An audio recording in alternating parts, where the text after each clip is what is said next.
Hello? Art Street, there we are. Okay. I know you can't hear me. I talk out loud and the microphone hears it. Yeah, you can see the words because the captions will get it, but you should be able to hear me now. Can you hear me now? Yeah. You're confused for a second, yeah. Hi, Nephilim.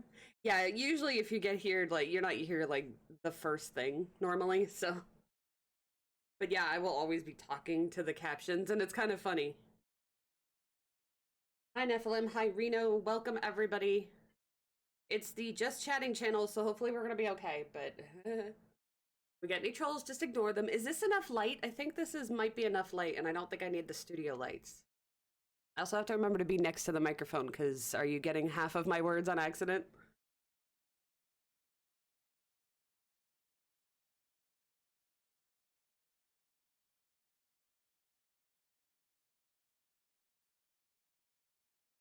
Okay, so I didn't actually get any books yet. Just need to pretend I'm playing Just Dance now. I know. You turn the captions on? Don't turn them off. They're hilarious. No, that's fine. They're there so you can decide if you need them or not. Okay, so art big cam. So we're gonna be dealing with that. This. There. Ha ha! Pointing. We'll be dealing with this shelf here today, and we're going to be looking at all my coloring books, all of the ones that I have that are physical. There's like 3 that are physical that I still have to scan, including one of the ones that Reno gave me and one I bought myself. So I'll just point those out when we get to them. Hopefully we'll get to everything in one day. We'll see how we go. I'm not going to focus on everything that I've colored before because I know that takes a while. It doesn't have a Twitch app. Oh no. Does it have a browser app? Because that might work. Hang on. So I'm going to try to get to everything in one stream so we don't have to do 2 of them and it doesn't take 12 hours. And again, if you're one of those people that just wants to see everything that I've colored, there's videos for that. And the thing about the videos for that, I know that it's horrible to have to click on another video. I get it. You didn't get any sleep? Oh no, I'm sorry, Nephilim. The thing about the clicking on the video thing is the fact that you're going to see stuff that I don't even own anymore for me to show you, like stuff that I've gifted to people, stuff that I just can't find. Sometimes I've lost things. And you're going to see that the pictures are technically better produced than the camera quality is going to give you. So there's that. So like if you just want to see anything that I've colored, obviously you can't, I mean, you can ask questions in the comments, but I understand you can't ask live questions about what you're seeing, but still, like, I'll answer them if you have them. So those videos are available for like 2 years. I'm not sure I did a 2017 one of everything I colored, but I can because I have the pictures, so it's not that big of a deal. They buy 2 specials of Randy Feltface, $12 well spent on an offensive Australian Muppet. Nice. Am I going to show the coloring pages like last year? You're going to showing books. Literally what I just said, Reno. Pay attention. I just said, if it happens to be in the book, we're obviously going to see it. But I'm not going to focus on it like before. Yeah, you missed it because you weren't paying attention to me. Hi, Ida. It's good to see you. I'm glad you're here. Been thinking about you, friend. It's good to see you is the point. So yeah, I'm gonna stop wasting time because the more time we make value of, the better. But yeah, if you want to see everything that I colored, there are videos for that. We're gonna see some incidentally in the physical books that I'm gonna show you, but I'm not gonna focus on them. And if we want to do another separate video, I can try and do that. But I'm hopefully just this will just be the pictures. So yeah, I've tucked in my shirt. My pants are not gonna fall down.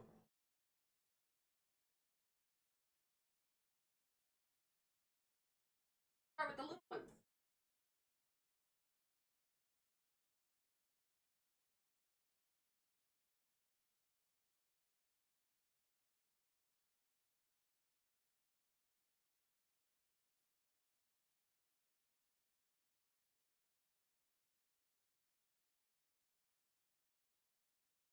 They're heavy.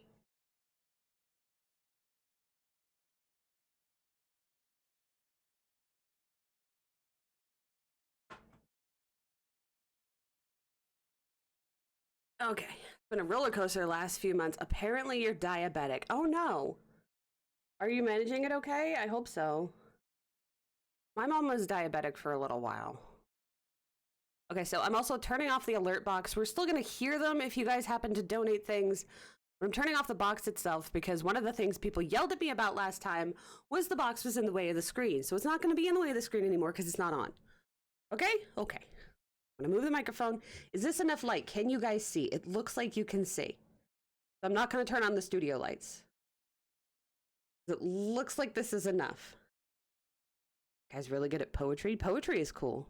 Also, I put some of that like sport cream stuff on my hands, and it smells amazing because it's like menthol, but and hopefully it won't get on the books. But hopefully it'll hold up my hands a bit longer. You had your suspicion about it, so now you're on meds. Well, that's good. That's good. You can manage it that way. That's good. All right. I look like, and should I look like just like some weird floating head thing. You can't see my cool shirt. I tilted the camera up because if that helps. All right. So I also was thinking about all of the coloring books that I haven't colored in, because it's kind of a lot, and like that's just how it goes, I guess. I can see how many it is actually.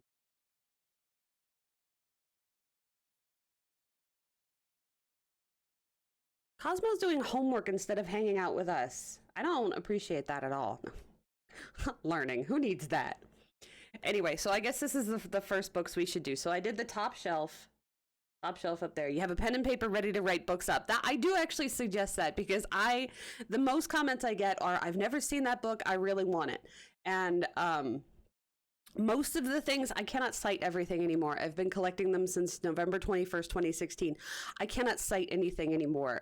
Google is your friend, because Google will be what I would use to tell you where to get the books at this point. So you might as well do it yourself, right? Like if you don't know where to find it, you might as well Google it, because I would have to too to get you to the link, because I don't have that stuff. I don't have any of that written down. I just happen to acquire things. So, but the main places are Etsy, like 70 East Books, and Cool Craft Book. What do you call it? Amazon, obviously. Sometimes Book Depository for a few of these little esoteric things. And there's a couple that came from their actual websites, which I can at least point out because it's literally like a couple. So that's going to be your best bet. I mean, you can ask me, but like I said, I would have to Google, so you might as well too. So what made you join my streams? Nice. Yeah, see, they're very popular, and I want to make these as user-friendly as possible. You guys said you wanted to stream. I would like to stream. It's easier for me to stream. I will try and make a video for those people that really don't friggin' like streams, because they're all I heard from last year. So I'm going to try my best to please everybody, which is impossible. I understand. I'm also probably screaming into the microphone. No, I'm not. Okay, good. Thank you, OBS, for letting me know that. Okay, how many coloring books do I have? I have 228. And now we're friends. Yes. See, this is how we make friends. Looking at coloring books and making friends, which is why we're in the just chatting, and hopefully we're not all going to die in a fiery ball of trolls. But anyway, I think I need to focus in a bit. There, that's probably better. So we're just going to start at the beginning. This is pretty much all the way over to the left side. And we're just going to go in a reading motion all the way down my my bookcase, right? That makes sense. So yeah, this is called The Bicycle Coloring Book by Shan Jiang, because I can speak Chinese. And it's one of those ones that I've never touched. I have pinned so many of these things, but I have never actually colored in it. And part of it is because it's just really cool to look at the art, right? Sometimes you buy those books and you're just like, I just want to look at the art. And so this is definitely one of those ones where you can just, oh, look how pretty, and then move on with your life. But it would be really cool to color too. I've seen some people color some amazing stuff. And there's like this pull-out poster in here too, I think. Yeah. I don't know how you pull it out, but like this poster goes on. Oh, there you go. See? So it's like colored. So they color their own art. So you have examples of how they would color their own art. But Pinterest is also full of a lot of people just having colored it and everything. So that's cool as well. I think that one would be really good for Prismas. I don't know why I keep mentioning Prismas, but I keep thinking about them, and they're staring at me in my Amazon wish list. Did I get, what is this? Oh, okay, cool, finally. Sorry. Got an email I've been waiting for. Anyway, this is also called Coloring with Your Octopus by Brian Kessinger, and he actually sells this on his website, so you can go to his website and find this easily. And this is his story of Octavia and I forget, honestly. I forget. Anyway, she goes and gets a baby octopus from the pet store because nobody wants a baby octopus, right? And so they go on adventures. He's helping her get dressed, and they're doing a play. And I colored actually something in this one so we can see that. See, I colored this one. So yeah, I mean, it's not great, but it's not terrible. It's the beginning of hentai. I know, right? It's like we just have to keep in mind that she treats him like a baby, and it's not like that. But yeah, it's kind of filthy. It can also be pretty filthy, so there's that. But yeah, so I did that one Halloween. It's a really cool book. He's a pen and ink artist, so there's a lot of darker ink things. But yeah, he's very protective of her. So all the guys trying to court her are just like, nope. It's cute. All right, so where do we go next? I guess we'll just go with the big... the worst part about these is as we go through them, we like put them out of order, and then it just messes everything up, right? So I got this for one winter holiday for my parents. Harsh contrast to the octopus in that book. Yeah.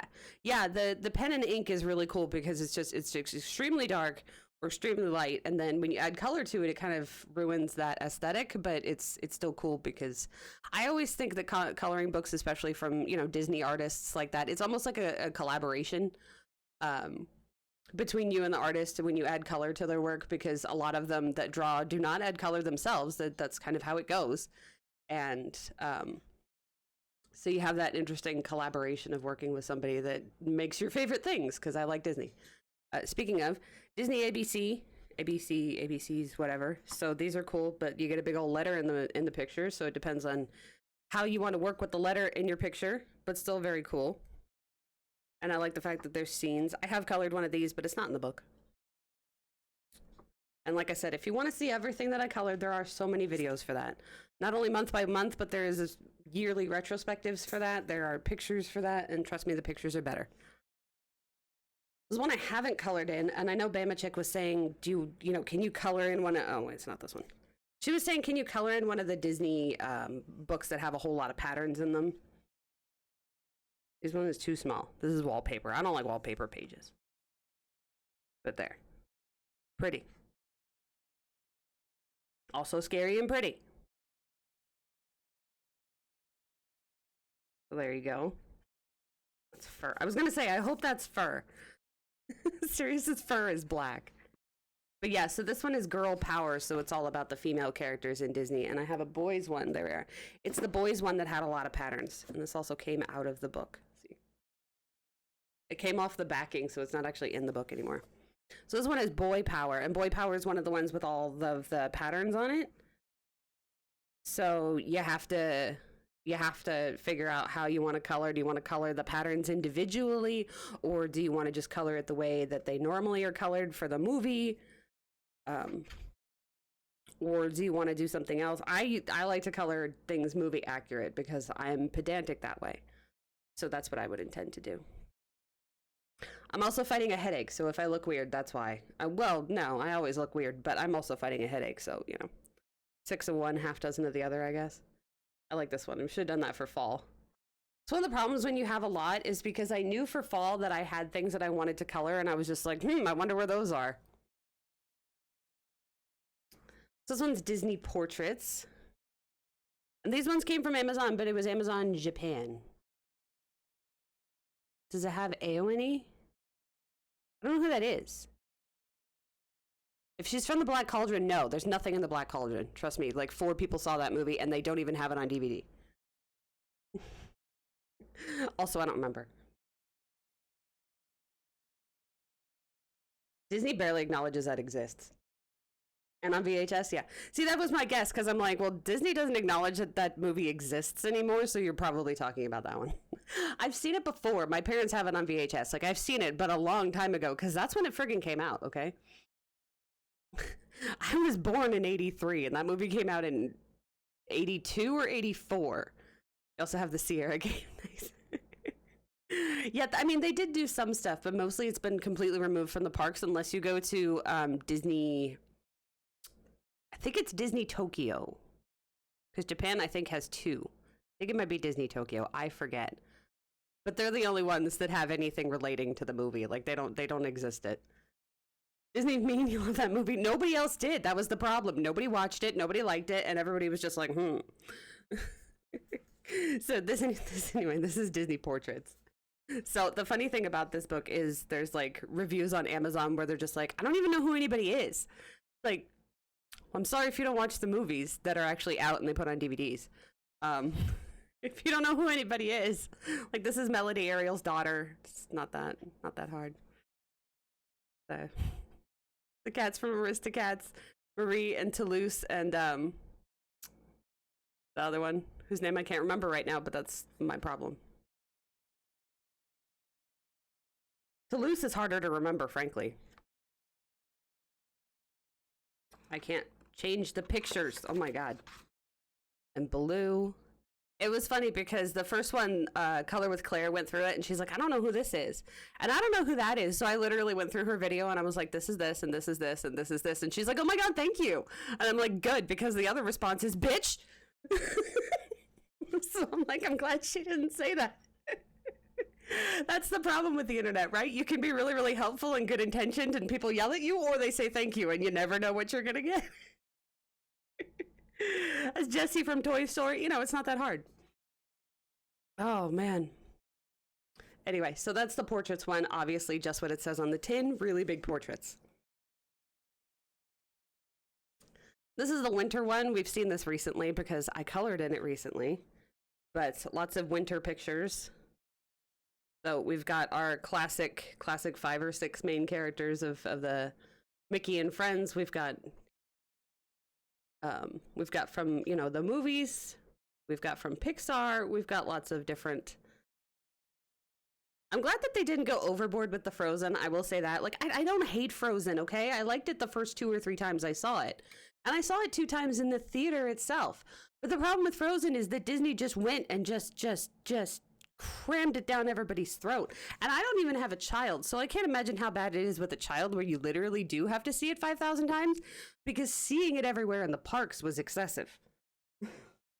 So, like, I don't hate Frozen, trust me, I did like it, but good God, calm down. It's like, the last time I remember this amount of fervor was, like, Beauty and the Beast, and it really wasn't that bad. Your old boss's kids were obsessed with it. Yeah, it's excessive, and it's just like, the funny thing is, I actually do. One of my friends from way back when we were kids has a child, and she took pictures of actually her husband doing the dishes, and he was singing one of the songs from Frozen. I think it was from the new movie because I didn't recognize it. From Frozen 2, and she's like, "Look, we have little children, so of course we've seen it a bunch, but he's the one that's singing it." And it's like, yeah, because it gets stuck in your head, right? Oh, I'm not actually sniffing, I promise. I'm just trying to breathe. So many little girls in the freaking princess dresses in the stores. Yeah. Yeah, well, and like, it's cute when you're in Disneyland because you walk around and you see them, but like, they just went overboard with it in the parks, and like, we were in the parks a lot at the time, so it was just way too much exposure for a childless adult couple, right? Anyway, this is Summertime. Again, these are all by the same company. If you don't know Hachette Heroes, you should, because they do a lot of fancy books, and they're all like A4 or 5, whatever that size is. So they're bigger than 8.5 by 11 in the supermarket. Yeah, I mean, they're little girls. They can dress however they want. But yeah, it does get a little bit like excessive when they're, I mean, if they're being a problem about it, but so this is cool because it has shots from the old comic books, the old VHS videos that they used to send out of the TV cartoons. Why could I not think of the word cartoon? Holy crap. I'm not stupid, I promise. It's the camera. So shots from the old cartoons, so you get your Fab 5 characters. Is it the Fab 5 or Fab 4? I think it's Fab 6, actually. Well, anyway. Your original Mickey and Friends plus your characters from all over the movies. So we've got modern movies of Moana. We've got our Ariel from Little Mermaid. I really like this one. This is cool. Although, good luck on that friggin' water effect. Yeah, I know the Fab Four was the Beatles, and the Fab Five is Queer as Folk. No, it's Queer Eye for the Straight Guy. But I forget what they're called because I've been watching a lot of like Defunct Land and Yesterworld and Disney Dan too, and he has one of them. I don't know. They're all men, so I have no idea. One of them has a term for the original. You know, you've got Mickey, Minnie, Donald, Daisy, Goofy, and Pluto. It's 6. 6. Did I miss anybody? I mean, yes, there are more, but it's mostly those 6. So, okay, it's the 6. 6 main characters from the original comics and stuff. And cartoons. So this one's The Lion King. I actually got this last year because it was one of those ones where it was like, there's one more in stock and then you'll never get it again. And my favorite movie, spoiler, is technically Lion King 2, but I love The Lion King as well. They're pretty much up there, but I like Romeo and Juliet better than I like Hamlet, even though I love Hamlet. Trust me, that's my favorite. But I like Romeo and Juliet better because romance, right? And death and murder and violence. Okay, I might have a problem. Anyway, so it's technically Lion King 2, but you get both of them in here, so it works out. So you get Tiny Simba, you get Timon, you get Pumbaa, you get more Tiny Simba, you get even bittier Tiny Simba and Nala. Got your Scar, you got your Kiara, you know, you got everybody in here. Works out. And I'm just saying, if you're having a teenage awakening when these movies came out and you're 15 years old and you're just like, why is Kovu hot? Yeah. That's where I was at. And I'm not alone, okay? And you just have to worry, like, am I a furry or is it because they modeled him after the actor as well as they could? And it's because they modeled him after the actor as well as they could. He's still a lion and you might want to check the furry meter on there, but you're probably okay. All right, so the last Hatchet Heroes ones I have is, again, also bought by my mom, and it's called the Family one. It's in French, okay? I don't speak French. It's in French, but the company is Mexican. I don't understand it either, but there you go. Yeah, no yiffing for Aaron. Not a big fan. No. I know what it is, and we're moving on. But anyway, this one is all about family portraits. So there's Lottie and Big Daddy, which is a best name for her father, honestly. They're still technically family, so you've got Simba and Scar. You've got Mrs. Potts and her son Chip, which is awkward. Did I learn that through CSI? Yes, I fucking did. Thank you. Spectacular citing of that source. Yes. I 100% learned from the season 5 episode, 3 episode of that. I'm pretty sure it's season 5. I was obsessed with season 5 because it's where all the fanfic that I wrote was. Pretty sure it's in there. Anyway, it's all about family. I did color this one, which is why it's out of the book. Also, the pages just fall out, so there's that. And I colored this one, apparently, so there you go. I colored 2 things. Unless this was from The Lion King. The Lion King one. Because it looks like I colored in the Lion King one.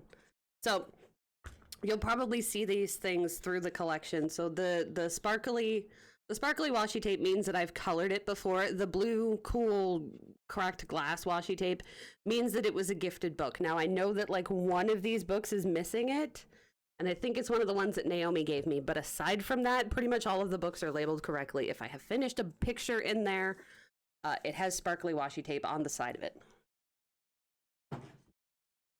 So you'll be seeing that a lot, which is why I bothered to tell you. The worst part is I think I'm just going to take everything off of the shelf and not put it back for the stream, and I'll just put it back later, because if I do, you guys are going to have to sit through it, and it'll take even longer. And it's already been 25 minutes of us looking at coloring books, and we're not even done with the first thing. Anyway, next part. So these ones technically go together. So these are in German, and it basically means my summer walk. No, yeah, summer. Summer, fall, winter. Not that. I have the other one. And spring. I was like, I have them all, excuse me. So the first one that I got was actually Winter. So I've colored a bunch in this one, and these are by Rita Berman. They are still sold, so you're fine. These are one of the first books I actually got. Was it Winter Love? I thought it was Winter Walk. Whatever. I don't speak German, and I don't have to. So anyway, I have colored stuff in this one. This is all like paint. Yeah, see, I thought it was Walk. Why did I write Love? I'm so stupid. It's Walk. This one I actually stamped the bird in there, so if you get this, it doesn't have a bird in it. I stamped it in there because I wanted there to be something in there, and she liked it. She was like, oh my god, that's so cool. Yeah, see, February 22, 17. So this is like right when I first started coloring. This is even probably Prismacolor pencils. So some of these are things that I wouldn't actually color, at least not now, but also when you're building up a collection, you know, you just kind of scattershot what you get because you don't know what's gonna work for you, and then you're also experimenting with how things work. So like on this page, I didn't get the snow to work correctly because it all colored because I used the wrong thing to color snow. Like, you know, I was learning, so they're not all perfect, but this one I never finished apparently.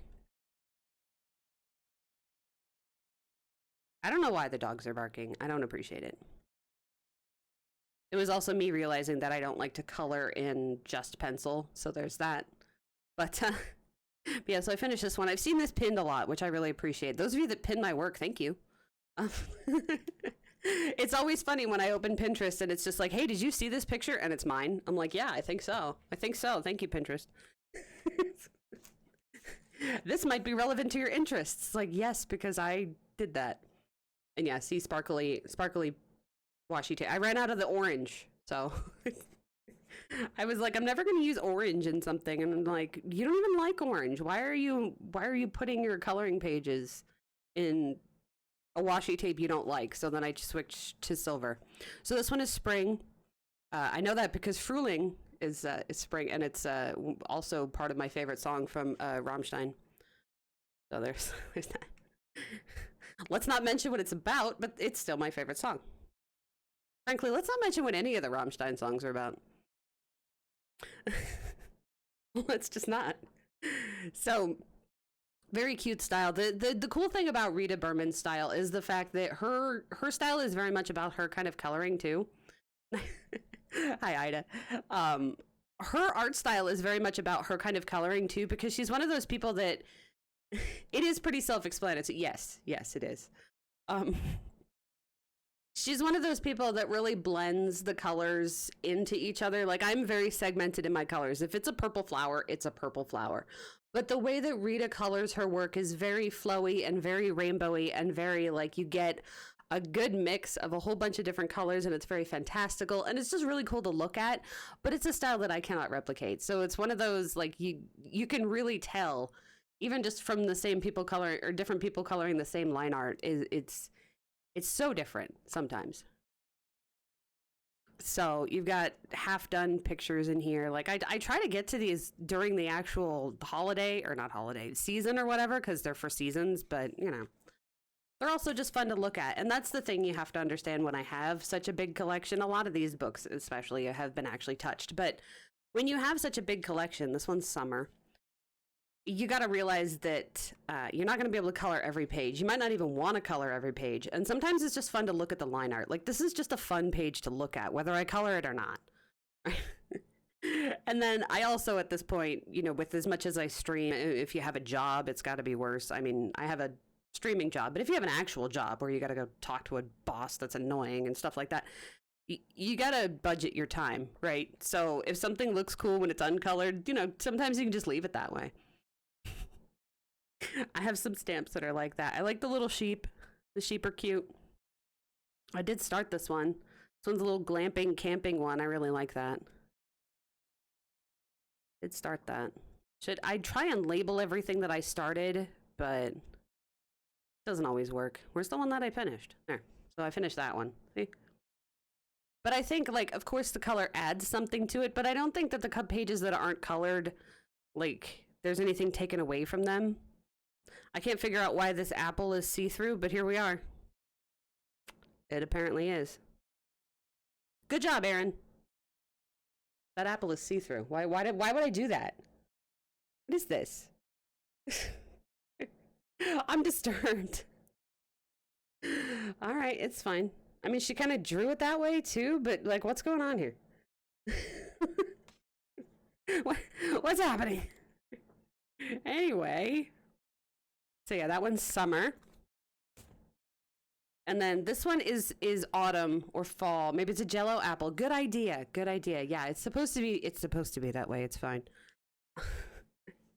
This one is fall and or autumn, whichever one you want to say, because I'm not German again. The only thing about this one is that I didn't know if I even wanted to get this one, and I got it essentially because it was the completion to the collection. I didn't know she was going to put out the other two books at the time. It was the completion to the collection because I definitely will say I like this one the least. But I did finish a page in it, so there you go. I don't know what I used to color it, but it's fine. Most of the time I can tell, but like the other thing is like it really doesn't matter what you use to color things. As long as it's not wrecking your pages. I have so many supplies at this point, and like I said, I'm still looking at Prismas again, so I've been staring at them for the last 3 days, and I don't know why. They worked on the spaceman picture, though. And something else. I hate when I can't get stuff out of my brain, is the point. So the ones I actually like the best are the world under it's under the microscope, the water. So there's two of them. This one's the land, which is easy to tell because land and Wasser. There you go. It's easy to tell what they mean, and I like things about fish, so I was very excited that she put this out. Really like things about fish. You have the water one, but you can't find the land one anymore. Try Book Depository. Have you looked there? Aside from that, I don't know. Because it's been a long ass time. Ass time. I did finish something in here. You have not? Okay, try there. That's why I actually ordered mine from. There. See, I finished this one, but then sometimes I don't want to do the other side, so I just write down the colors that I did. It's on Amazon JP in the UK. Well, there you go. There's another reason to order from Amazon JP, I guess. And pay that tasty, tasty shipping. Shipping. But Book Depository, you don't have to pay shipping, so try there first. But yeah, so I just wrote down the image or the colors that I used over here so that when it continues on over there for the background of the water and stuff, that way I don't have to be like, oh, well, it doesn't match and I have to go through all my stuff. No, it'll match. I just didn't feel like coloring both sides. At least that much shipping, it gets here quickly. That's true. That's true. Not the Amazon UK one. Yeah, unlike UK and France. France will get here eventually, okay? France shipping is almost like France itself. Like, what do you want from us? It'll get there. Shut up. It's almost... I apparently started this one in just pencil, which since when do I do that? But this is Prisma work. You can tell that. But yeah, so I only did one thing apparently. And then we've got under the microscope, the land. So the land is cool. I remember when she was doing the previews for this one, and she showed, I don't think I finished anything in here. I think I started something. Oh, I did. Okay, good. So the little flags, you've got your yellow, you've got your pink, and you've got your orange, and those will say that I've started something but not finished it. And then green and blue means that I've finished them. So yes, that is a green, and that's a yellow. So it takes a while to recognize them, but you'll see those a lot in the books too. But she did a preview of this one with the squirrel. Where is it? This one, if you follow her on Instagram, you'll see previews of her work and stuff, and you'll see I've never seen her color an actual full picture. She just does like bits of it, but it's still always cool, right? But if you wanted to copy the whole picture, you're out of luck because she doesn't finish them. Your order from France is further along in the UK one, which you ordered after the UK one. Yeah, I don't know what's up with the UK, man. I'm still worried. I sent that picture or the box to Rose, and not only did it cost $100 to ship to her, because good God. But they're just like, there's no tracking. It'll get there. Okay, but will it? I mean, it was $100, and they're like, did you insure it? Well, yeah, but not for $100. I don't have that kind of money. So, yeah, I know. That's what I'm saying. And Rose was just like, well, I'll help you pay for the shipping. And I'm like, good. That's not the point. The point is it's just expensive. So Mike said, no, you don't have to. But good, just why? And no tracking. Yeah, exactly. There's $100. Here you go. Please get it there. That's just say a prayer. Goodbye. And the worst part is they're like, we need you to itemize what's in there. And Mike's like, it's crafting supplies. He's like, no, I need to know exactly what's in there. like how much thread and stuff. It's like they're crafting kits. Like how the hell? I wouldn't even know that, let alone Mike. He's like, I don't know that. It's already packaged. And the guy's like, all right, well, fine. But next time, next time I'll sit and write down exactly how many skeins of every single cross-stitch package is in there. You gotta be kidding me. Come on. Is this literally like, is it worth me breaking into because there's only 15 needles in here? Like, what? Why are we itemizing this? They can x-ray them. Anyway, enjoy Tapers having tea. See? Tapers and tea. Sounds like a really weird Nickelodeon TV show. You have to pay this much, and these are all the rules. We don't provide ship tracking for it, but it'll get there or it won't. Yeah, pretty much. Pretty much. And he said the worst part was the prices came up on the screen, and he's like, I swear that it said $70, but then she's like, well, the cheapest thing is $100. He's like, I just saw 70. Like, what is that? They basically, kick it at a truck, and then it might get there. Like, they send it via carrier pigeon, but the carrier pigeon can't actually carry it, so he has to get some friends, and it'll take a while. Like, what exactly is this $70 way of getting there? That it's not viable. We're getting off track. It's fine. This is why we have it in a stream, and you can just not watch it if you don't want to. Anyway, I thought this one was cute. I got this one off on Amazon, and it was $3. So, I mean, frankly, $3. Since when you order stuff outside the EU, you really have to correct the items on the label. Yeah. I know. What does the $100 pay for, right? Yeah, that's what he said. He's like, I don't want Rose to pay for it. It's just I wanted to be able to bitch about it. Because what the hell is this? United States Post Office. And for ulcers. Is it gonna get there? I don't know. Yeah, because it's not just the $100 you pay for in shipping. It's everything in whatever package you're sending. And it's just like, I didn't itemize that shit. Maybe that's why they want you to itemize it. So when they lose it, then you know exactly what you've lost. And then I don't know how long it's gonna take, right? So I can't be like looking at Rose. Did it get there yet? She doesn't know. The label will say music DVD. Yeah. Music DVD. I like that. I forgot to look at that CD Japan link. Well, shit. More coloring books, right? It's been 40 minutes. We've looked at like 10. This is a problem. Anyway, so this was like $3 on Amazon. And the fun thing is like they have some of these images for free, but then they put it in a book, and I was like, that's cool. So you got the pod race one. And it's all our favorite Star Wars characters, but in little cartoon form. Well, I can't say all of them because I don't think there's any Mandalorian stuff in here. I don't think. You'd think they would be on the cover. No, there's not. So cute, the little teeny Jawas. I started a picture in here, but I didn't like how I did the sand dunes, so you can sit and laugh at me at the same time. No! It's fine. There, you could sit and laugh at me about the hey, those aren't as bad as I thought they were. Huh. Never mind, maybe don't laugh at me, because they're not as bad as I thought they were. Does it look like sand dunes? I mean, it doesn't look good, but it doesn't look that bad. I don't know. That's why I stopped, because I was like, well, fuck. They look good? Okay. I was just like, what's going on here? And I just kind of stopped. That's Copic work, too, so it's not terrible. But yeah, obviously I'm going to color Boba Fett first because my dad's favorite character is Boba Fett. And I was like, ooh, I could color this for him. And then I fucked it up. And I was like, well, heat distortion and all. Yeah, that was kind of the idea. That was the idea of making it like blurry and shit. Sometimes you have to leave it and come back. Yeah, and that's definitely something that you have to realize, especially if you have a big enough collection to be able to do that. Like, just let yourself not look at stuff. It's never as bad as you think it is. Yeah, and I'm really critical of my shit. And I'm just like, that's terrible. But yeah, very cute book. And again, it was only $3, so I'm like, yes, thank you. I don't know that it will be again, but this is why you put stuff in your wish list and you stare obsessively at your own wish list for hours on end. Just me? Okay, just me. This is Darth Vader and Family, also another one that was like $1. Literally $1.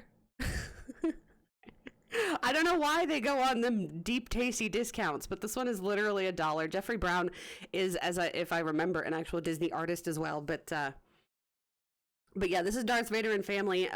If he got to raise the kids, usually don't like this, but then they come back and it's really not bad. Yeah, it's like, God, this is terrible. Actually, it's not that bad. But yeah, so this is if he got to raise the kids. So it's all of them when they're little. You have that book, but you haven't colored in it. Yeah, I started, but then I also got mad because I wrecked it. I'm putting on this is them getting their medals, even though of course they wouldn't be getting the medals because they're not fighting. You get it's fine. I don't need to explain to you the weirdness of how this would work. It's just cute. Okay, that's the whole point. Is it's cute. It's at the petting zoo. But yeah, I started this one and then I got mad at it because I colored it wrong. It's not black inside. I colored it black and it's not black inside. So I was like, well, shit. The Christmas one is adorable. Yeah, I mean, this is a Christmas one. Do you mean this one? Yeah, it's not black on the inside. I did this in the car and I wasn't looking at a reference image, and that's the problem. If you care about coloring things correctly, look at reference images. I also think that this is Inktense and I didn't even put the water on it because I was that bummed about it. I was like, well, I might actually be able to erase it if I didn't, so it'll be fine. But that's about as far as I got. And then that's them as teenagers. So we made it last. My dad will totally kill you.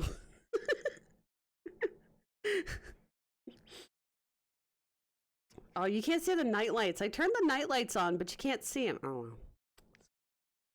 Anyway, it's a cute book, and like I said, I got it for like $1. All right.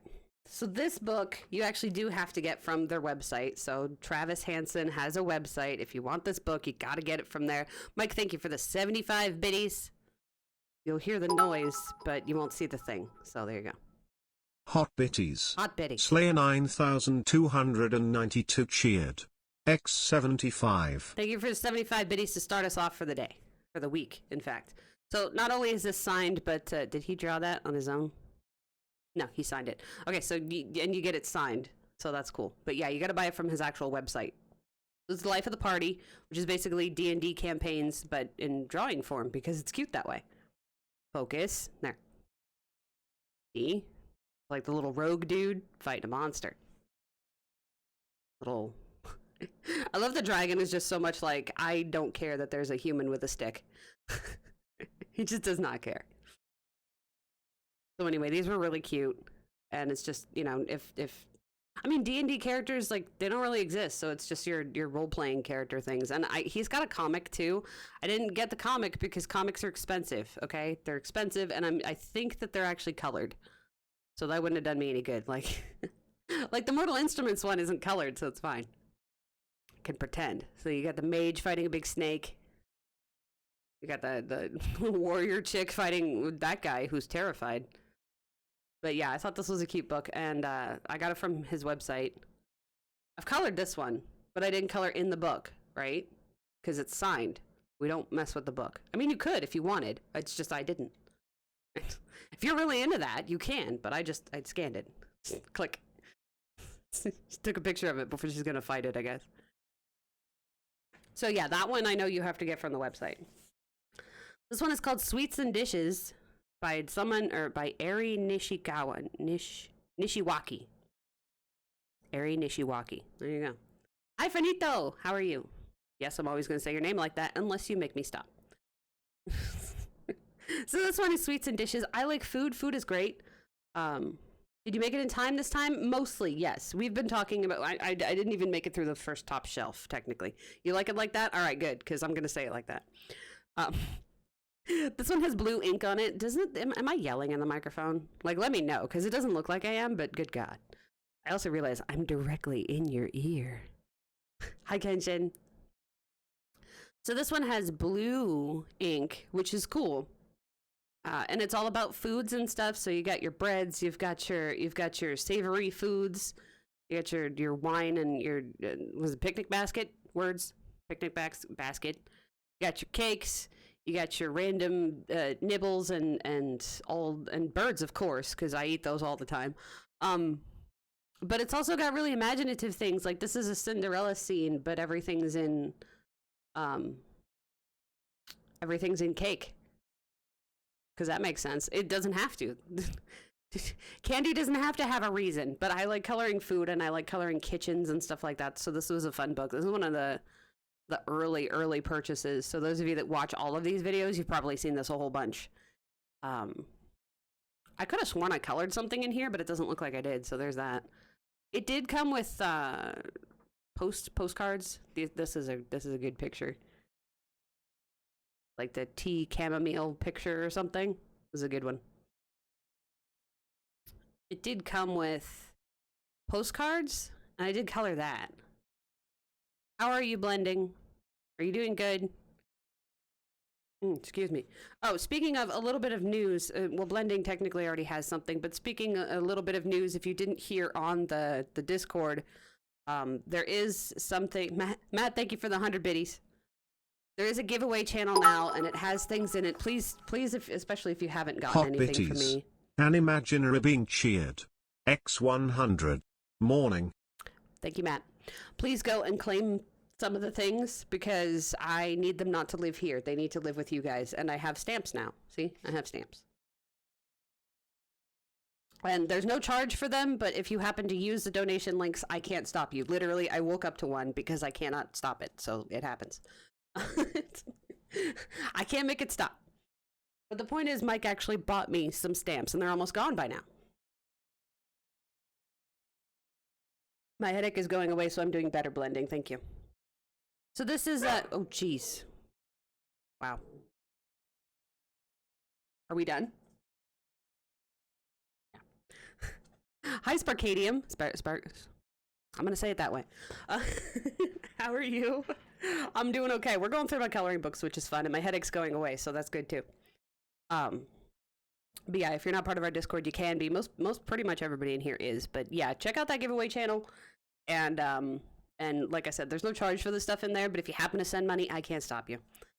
This is Waltzes for the Seasons by Kanoko Igusa, and I love her work. Like, I really do. Like, she's one of my favorite artists. If we go, like, top 5 artists, like, Chiaki Ida is in there, too. Ida. I forget. We even said it one time, like, if that's her last name or her first name, I don't know. Because it'd be Ida, right? But anyway, top people. I like tops. What makes a good coloring book? Well, it depends for most people, honestly. Some people like a lot of details. Somebody like different motifs. Jackie's the first name. Okay, then I'm good. That in there, see? See, I know Nephilim sorted it out at one point. Some people like animals. Some people like flowers. Some people like really, really detailed things. Some people like simple things. It really just depends on like what your style is and what you're into. You can see like some of the pages are coming out so because I colored some stuff or I intended to color some stuff, so they're not quite in here anymore. But this is a book of postcards, so it's like this weird postcard shape, which they kept a couple of them have done, and I don't know why, but I do know that that's sort of like a traditional Japan thing, is to hand little things to your friends or include them into little letters and stuff. Like, here you go, which is. You don't see a whole lot in America. We don't tend to do that. Like, we'll send actual postcards from places we've been, but just a little physical, hey, here, I was thinking about you kind of thing doesn't happen all that much. But yeah, these are actual postcards. So that's interesting. Gift giving is a big thing in Japan. Yeah. And so like, even if it's this would be a simple thing to color and send off to a friend. So there's several of these artists that are mainly Japanese that have made these tiny little books. And then some of the Japanese books you'll find have little things in the back that you can send to your friends. But it's called Waltzes for the Seasons because these are very seasonal. But yeah, so it's really hard to determine what a good coloring book is because I think it varies for so many people. And a lot of my favorite ones are ones that people just don't like, or a lot of other people that just really, really, I love this coloring book. I'm like, ew. And I can say that as a person with now 238, according to my spreadsheet. Yeah, it's a lot. So, it really depends on what you're looking for and what you enjoy. And then it's one of those things where you can there's probably a niche for your style somewhere in there. But I like animals. Technically, I like realistic animals. I like realistic things because I like coloring that way. And of course, it depends on the season. Sometimes we'll do like all Halloween stuff. But yeah, it's hard to even define my style. I mean, you guys see me color all the time. Do I have a technical style? Like to produce your own coloring book, hiring different artists to do around a central theme. See, that's a good idea. I have a few like that. A lot of them are usually like fandom ones, like the Mortal Instruments one. Well, no, that was only one artist. The Dark Crystal, the Buffy the Vampire Slayer one, you know those ones, the ones based off of TV shows. The Tomb Raider one, the Witcher one, they all have like 4 or 5 artists. There's a couple other books like that, but not that many. At least not mass-produced ones. Like, there's a bunch on Amazon, but a lot of the ones on Amazon that are just done by a person are stolen. So there's that.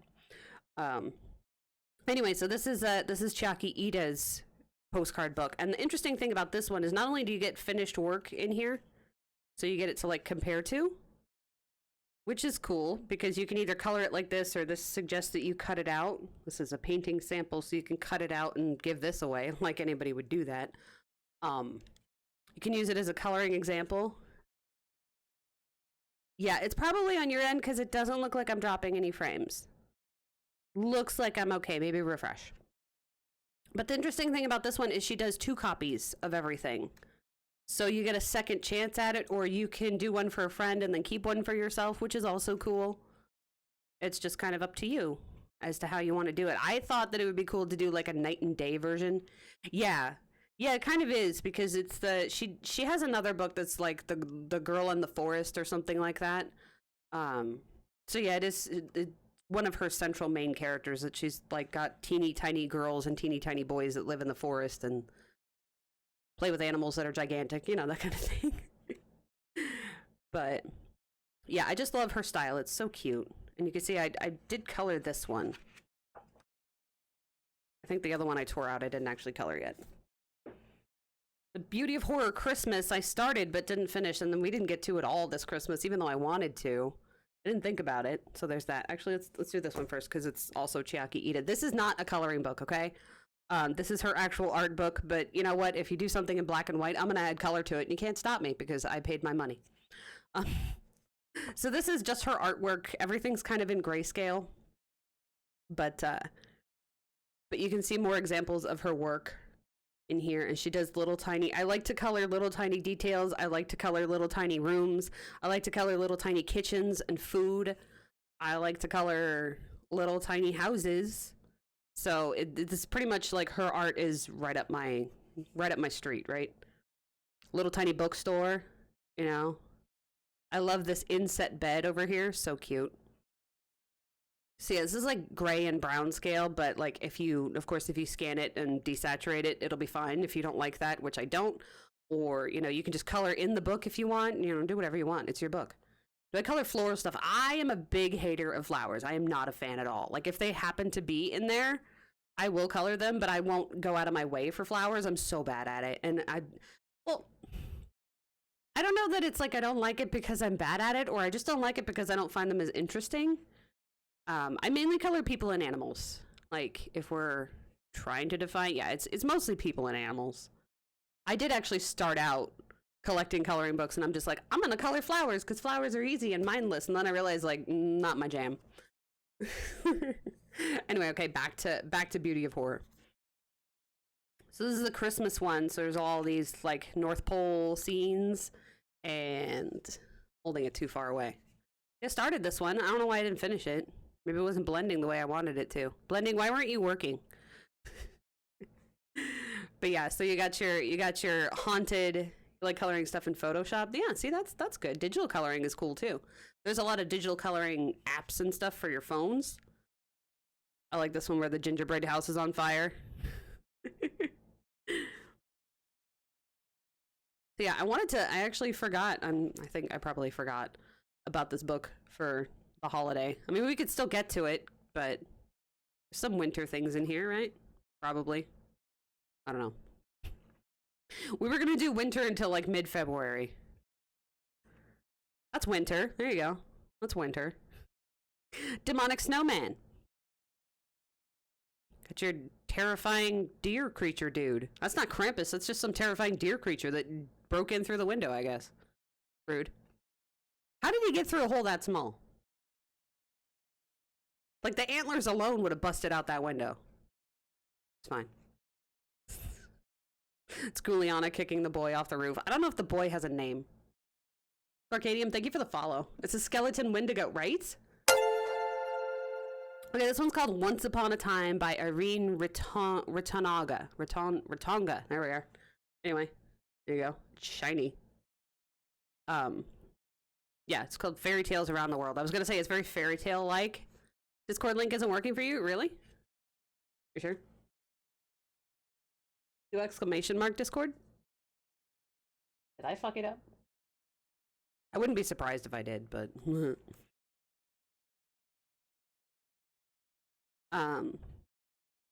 this one is all themed for. There you go. There you go. This one is like Red Riding Hood. And mostly I got this book because it's interesting art, right? Fired link. Really? That's some bullshit. Well, I'll have to fix that. Good to know. Thank you. I might have screwed it up. I'll have to fix that after the stream. Whoops. This one is the Three Bears. And, like, it doesn't even look like the Three Bears, but it is. See? Because the Three Bears. Goldilocks, I guess. Maybe. Unless there's another story tale that or fairy tale that I don't know about. Anyway, I thought it was cute. It's like storybook stuff. And then the one that I did was the Will o' the Wisps. You look at the cute little wisps. They're all blue. Yeah. Couldn't copy. Okay, there you go. You know what?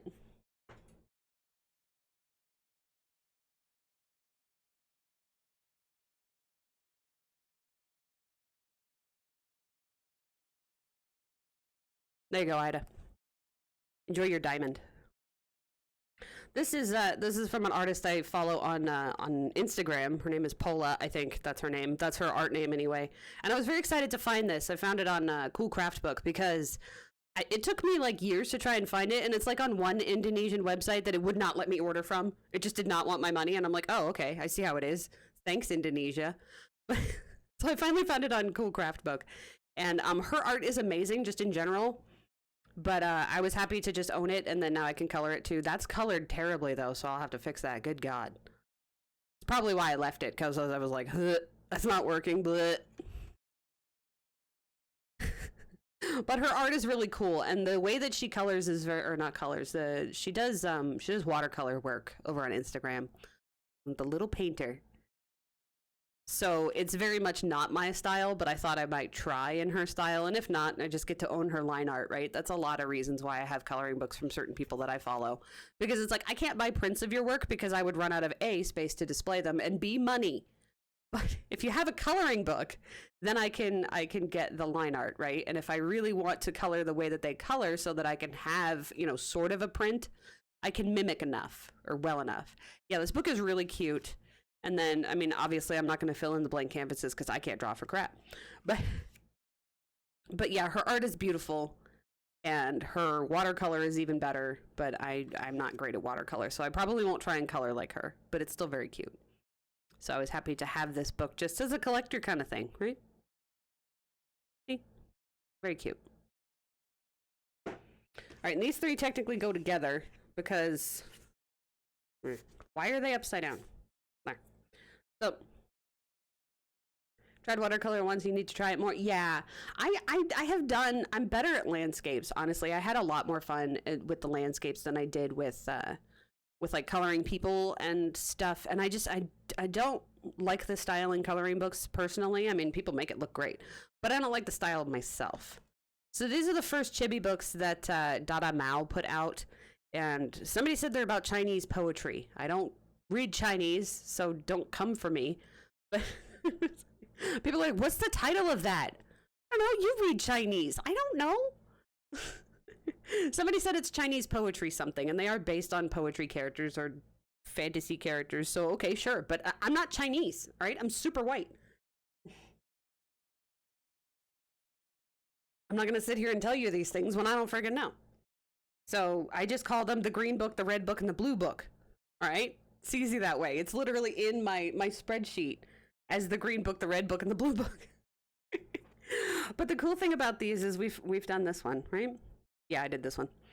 The cool thing about these is they're super cute in general, and I like chibis. And Naomi was kind enough to get these for me. We've done color alongs. Essentially, she's tried to color the way that I colored. It's not that fancy color along, but we have done them for streams, and they're small enough. Yeah, I did this one. They're small enough to be able to complete within the 4 hours of a stream. So there's that.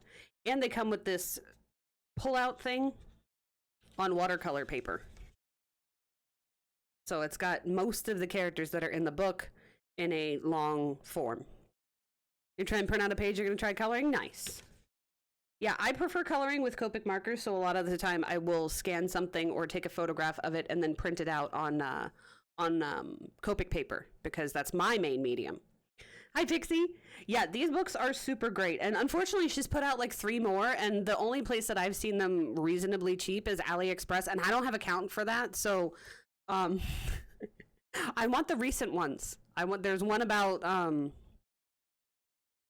what are they, the Chinese mythical characters or something like that. There's one about those, and then there's one about just more chibis and stuff. But yeah, I love the watercolor thing that came out. We did this together, so there's a stream for that. I think I had to break it into 2 because I didn't feel well, but there's a stream for this one. And yeah, it comes with a little pullout. See? How cool is that? But yeah, like on AliExpress, they're like $15, and you don't have to pay for shipping. So very cool. I wanna actually do this, but I don't want to screw it up because it's on watercolor paper, and if I screw it up, I don't have another chance because my printer won't print watercolor paper. But very cute. And usually when I reprint them, I get rid of the Chinese writing because, again, I can't read it. Okay. If I'm gonna reprint it, I might as well just take out the elements that I don't need in the sky. So there's no point for me to have those. But they're super cute. And I know there are people that color in the books, especially if you're using like pencils. Obviously, you don't have to worry about stuff going through if you're just using pencils. But I prefer Copic work. And I wanted my books to look nice because they're adorable. So yeah, you can see, well, this one didn't get it. See, I knew that there was one. I knew that there was one that didn't get the washi tape treatment, so I will fix that. But we hadn't gotten to this one yet because Naomi's been really busy and we haven't picked a picture together. So this is the blue one we haven't colored in yet. Oh, the little monkey. Look at the little monkey. Cute. Reminds me of Magnus. It's fine. Everything's gonna remind me of Magnus now. Well, maybe not everything. In one of his stories, he goes to Peru, and he's like, "Hello, little friend," because a monkey says hi to him, and then the monkey attacks him, and it's a problem. He was very polite. I don't know why the monkey attacked him, but there you go. But yeah, so I was very excited that these chibi books came out because they're super cool, and there's more of them, and I don't have them, and it makes me sad. So I have to go get them somehow. Again, AliExpress didn't want my money, and I don't know why. I tried to do an account, and it's like, nah.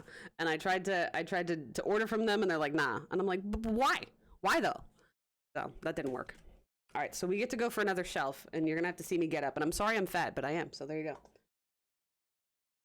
I apologize, but it's not gonna stop it. Let's get this off the desk, though. We're gonna put it on the ground because these are not organized now. And I have enough floor space, and I'm not an idiot to trip over them, I promise. What's that, TV? Books? This is books. Books on my floor, Mommy. A puppy screamer for a second? Shut it.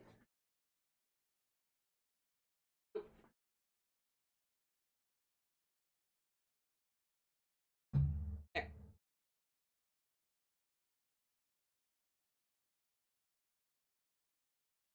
Reno yelling at me.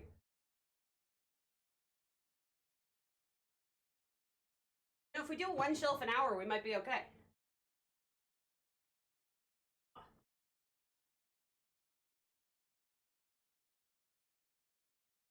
This, huh? Hi to stream. Say hi to stream. They're over there. To stream. He cares not for you guys.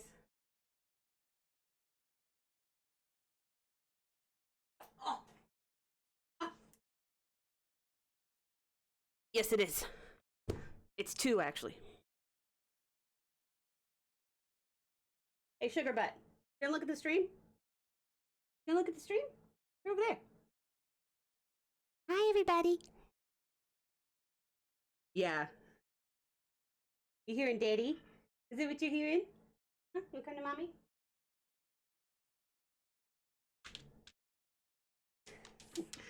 Hi. Hi, cute britches. Look at the baby. Nobody redeemed puppy streamer, but it's fine. Say hi to stream. Right there. Look, look.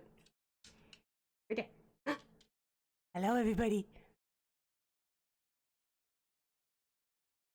It's a serious break. It's a serious break.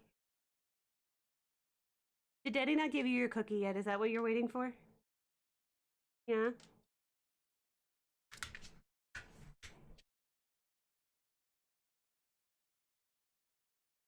There. Now you can see his face. Hi, everybody.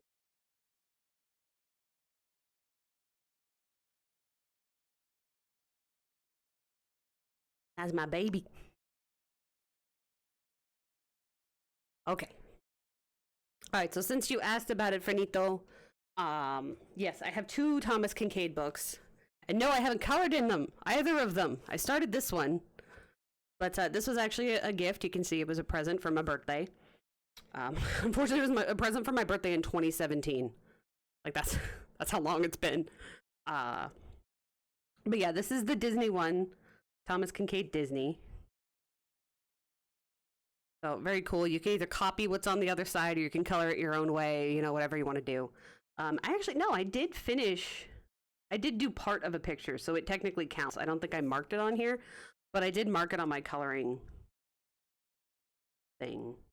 I did a Lady and the Tramp one from the alphabet book, which we just saw, and for the middle of the alphabet, for the L of Lady and the Tramp, I actually copied in the image from this book. I copied in this part, and it goes up to like there, so this was in the L. I just kind of used Photoshop to combine those 2 images, and I did that last year, so you can technically see that. So I did technically finish part of this. I did this page, I promise. I just didn't do it this page. But I also started in pencil like a long time ago, and I realized that I did not just want to do it in pencil, because that took so long, and I was like, hell no. Your gorgeous bit intimidates you so much. Yeah.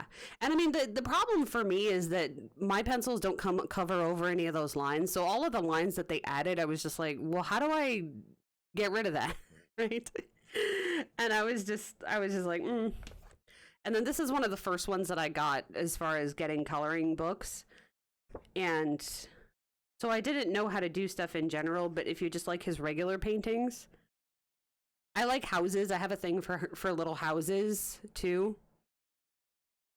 So having an entire book full of houses and... Wow. Sorry, my voice went to crap. Having an entire book of houses and landscapes and stuff was what I thought would be a good idea as far as early coloring book collecting. This is one of the first ones that I got in either at the end of 2016 when I started with coloring books or 2017.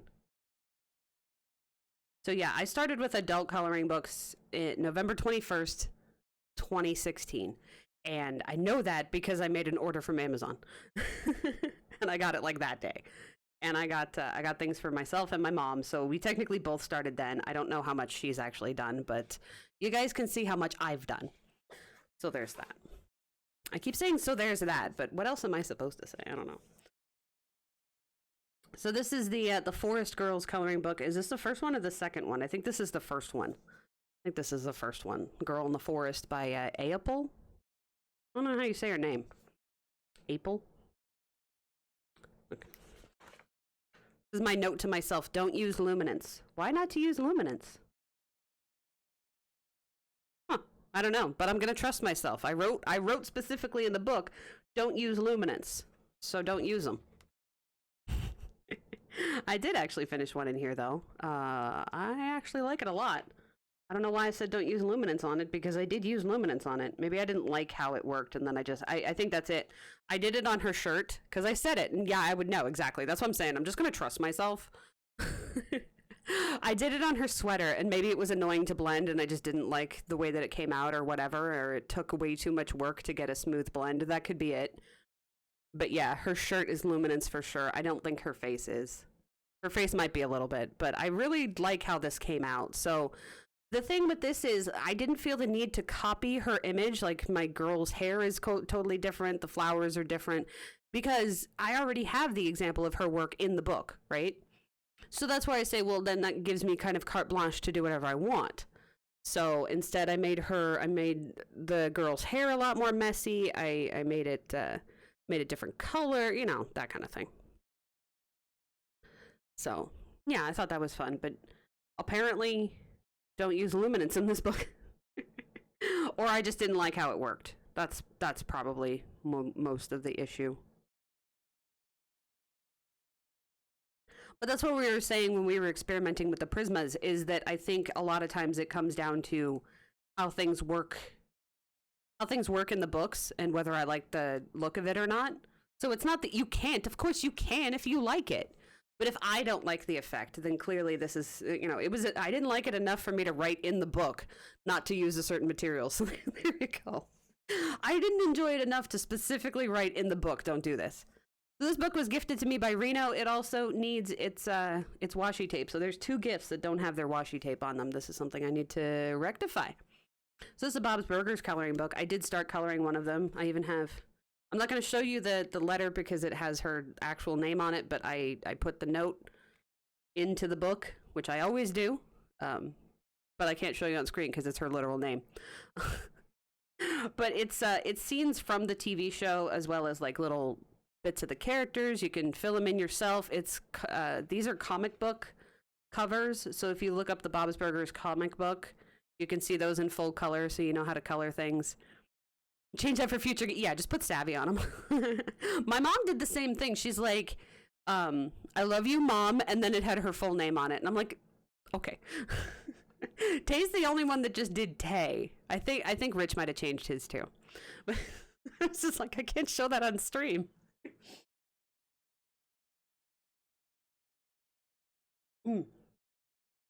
Sorry, I hope I wasn't slurping into the microphone. I'm terrible. But anyway, so yeah, you got comic book covers and you've got stuff relating to the TV show. Obviously not the Reason seasons. You generally just put your name on there. Yeah.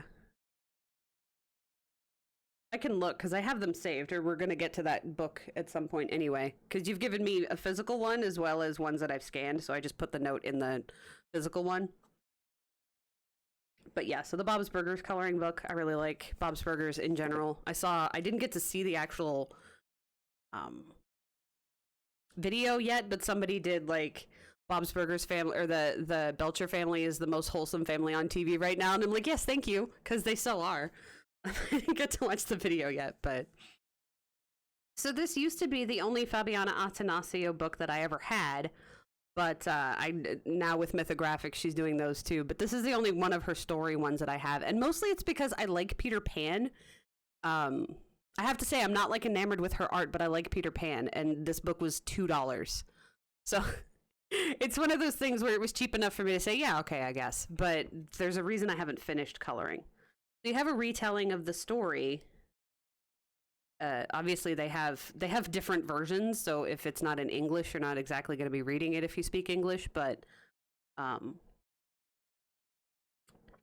like Peter Pan, and I haven't seen a whole lot of like Peter Pan books or anything, and I like having a well-rounded collection of things that I enjoy and themes that I enjoy, and this was one of them. And there are some pictures, like I like this picture. There's some pictures that I think are cool, but as far as like her art in general, it's not really my style. We just go back to the whole question of like what makes a good book. It just kind of depends. Like, if I know people that are in love with Fabiana's work and these retellings of the stories, and they're just like super into it, which is fine, because that's why there's so many. That's why there's so many damn coloring books. I'm always happy when I find a coloring book and I'm just like, nope, no thank you, because I have a lot. Okay, it's a lot. We're still at the same amount that I had last year because I did get rid of, I say get rid of, I rehomed some of them. There, let's say that, it's nicer. I did rehome some of my coloring books. So, but yeah, that's the only Fabiana book. Oh, I'm just going to show you what I actually colored, I guess. It's this last picture. I was following a tutorial on how to do hair with Prismas. So, just red hair with Prismas. Enjoy it. His face is terrible because I didn't finish it, okay? But the red hair. Why did I want his hair to be red? Because since when do you see a Peter Pan with red hair very often? He's like that in the movie, isn't he? Well, it's fine. Whatever. It's fine. I like red hair, right? This one's called Mindfulness Art for Mindfulness Cats by Liz Yee. And this one I got from like Barnes & Noble or something like that, back when we used to actually go to physical bookstores, which is weird because, like, why would I go to a physical bookstore? I think Mike was looking for something. I read digitally because I can't read very well, and reading digitally has a format that I can read better. I started coloring one page, but this was back when I thought that this was how I wanted to color, and it is not. So, can I rescue this picture? Yes. Is it going to take some damn work that I don't really feel like doing? Yes. Also, it's going to take some work that I don't feel like doing. So I might just like not color that page again and just go to something else. But this is full of really great cat pictures. If you're into cats, which is not that hard to be into cats because a lot of people like cats. Even if you don't physically like the animal itself, coloring them is pretty cool. That one's like licking its paw, but it's not. Yeah, it's cats all around the world, which I think is cute. Cats in houses, cats in scenery, cats walking down the street.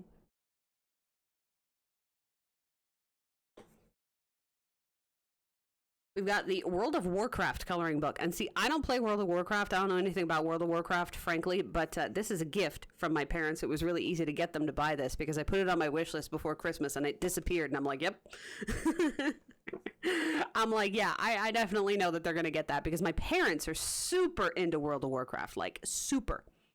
My mom's been playing not since launch, but I think like 2 or 3 years after, and it's been a long time, right? But I wanted the book because not only is the actual printed art pretty damn cool, just damn cool is the point. Look at that. But the line art is cool, and from somebody that doesn't know what things are supposed to look like, I can color it however I want, which, you know, can be disturbing to people that, again, if I knew the book, I would probably color it like the book, or like if I knew the game, I would color it like the game, but since I don't, I can't look things up. I can't look up who those people are, or what even race they are to look at them. I think that like, one of them dark elves, but I literally don't know. So I can't look up what their actual coloring is, so I can do whatever I want, which works in some ways, but also not with this one guy I colored, because everybody that sees this page is just like, oh, that's so-and-so, and I'm like, okay. And then you look it up, and he's supposed to be purple, and I just made him regular skin color. I made him Caucasian, so that's fine. And he's supposed to be wearing gloves, and I was just like, no, he's Wolverine. Those aren't gloves, he's just Wolverine. I do what I want, okay? I think it still looks cool, like, whatever, but yeah, it doesn't look anything like the game is the point.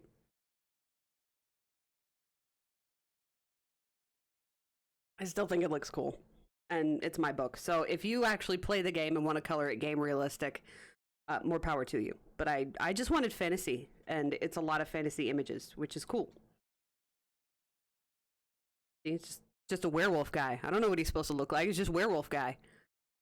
Gonna eat your face off or something, probably. I mean, he looks like he's about to. See, like, this one has an example of what it's supposed to look like over here. So you could just color it like the picture, but again, I already have the picture, so do I want to color it exactly like the picture? I have the picture. I can color it how I want. I can make him blue and nobody could stop me. Yeah, see, like, I think that's a dark elf. She's supposed to be like purple gray. I don't know. I like the Pandarans. I have played like a little bit of the game, a tiny little bit, but my dad sort of tried to help me through stuff, but he did not get on voice chat or anything, and I'm just like, what am I supposed to do? And my dad, unfortunately, does not type very well, so he doesn't want to type. So he did not help me at all. And I'm just like so overwhelmed. I couldn't get off Baby Island, which is bad. So there's that. So this is Mythic Beings by Peter Bradley. And unfortunately, this book got like damaged. Got damaged. But I think this is one of the ones where you have to buy from the actual website. I don't remember, but it's not on Amazon. So there's that. But again, Google is your friend. If you want to know where to get these things, you can see the cover, right? Google. Don't be dissing Google. Google did nothing to you. Again, fantasy images. I very much like fantasy images. It's very like D&D stuff. I have the D&D coloring book too. We're getting there. But I have colored 2 things in this, maybe 3. I think it's 2. For Mike, because one of these characters looked almost exactly like his ESO character. He plays a lot of females, butts. Yes, definitely butts in here. There's also boobs in here, I think. He plays a lot of female characters, so this is where I colored in the book. I mean, clearly, I don't know why I had to say that. Clearly, I colored in the book. It's right here. It's right here. And it was harder because I had to make sure that it didn't go through. And a lot of it is pencil work. And it looks like Prisma work, too. Is that Prisma work? No. Looks like it. I didn't know I had Prismas by that. No, that's not Prisma work. Anyway, I don't like it. It's stunning. Thank you. You're nice. You're stunning. You're stunning. Anyway. I colored it like the girl from The Witcher. What's her name? Siriana? Her. The girl dating Detlef. Her. I colored it like, yeah. I forget her name. Sienna? Whatever. And then I also colored the one for Mike. But again, it's not going to be in here because Mike has it and he didn't frame. Well, he framed it, but he didn't hang it up. Yeah, it's a really beautiful book, and it's definitely one of those ones where it's just good. It's nice to look at. And if you go on his website, he does have finished picture. I'm sorry. I'm sorry, Ida, because it's like a super spoiler. I'm sorry. As we point out spoilers, I'm sorry. I didn't just spoil it, I promise. I so did. Where's the one that I colored? Hang on.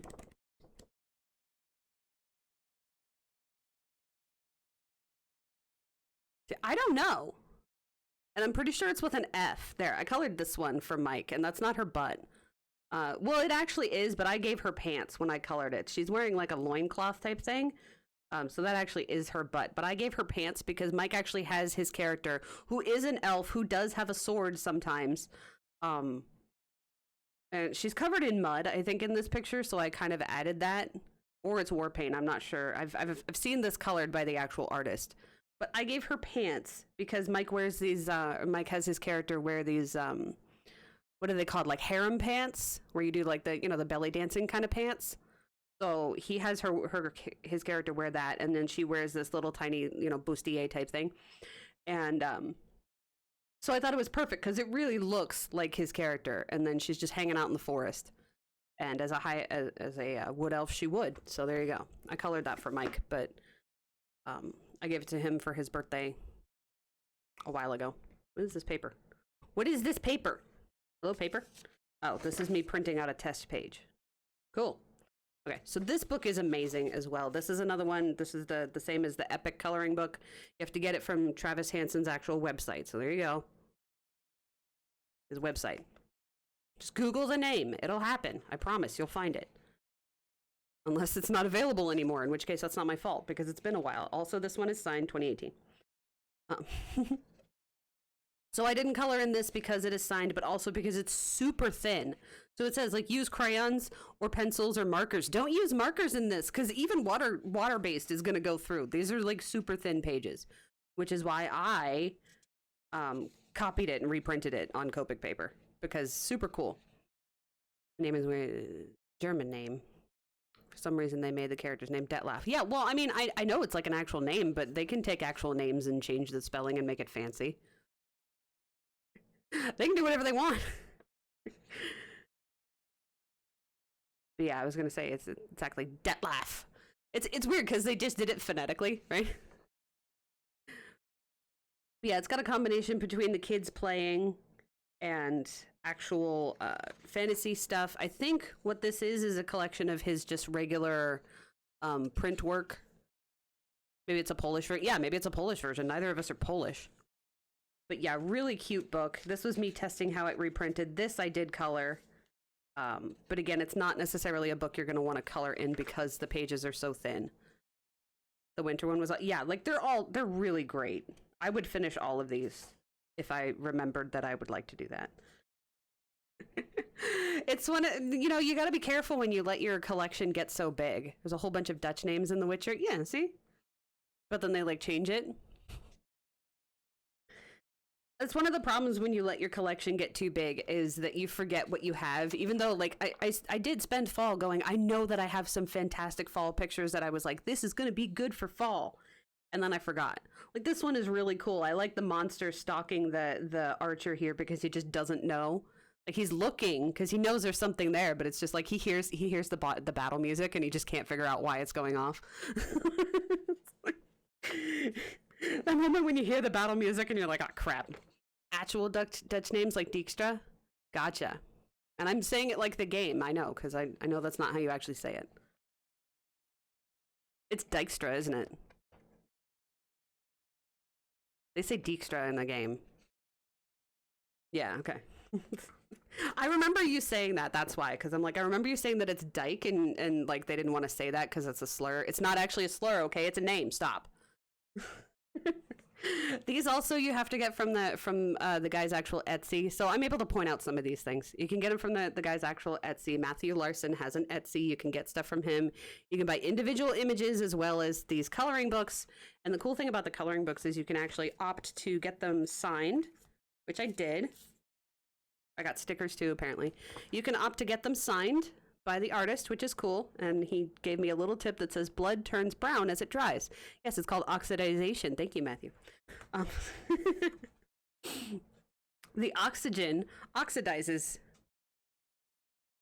But yeah, so these are zombie books, which I have colored some of these ones, but again, very thin printed. It's like he printed them on copy paper and then stapled them together, which is fine, okay? Making your own coloring books is complicated. But it's one of those things where I would reprint it because I don't want to, A, ruin the book that is signed, and B, I don't want to color Copics on copy paper. Just not a fan. Look, it's a giant zombie king. See? This is what happens when a Nephilim becomes a zombie.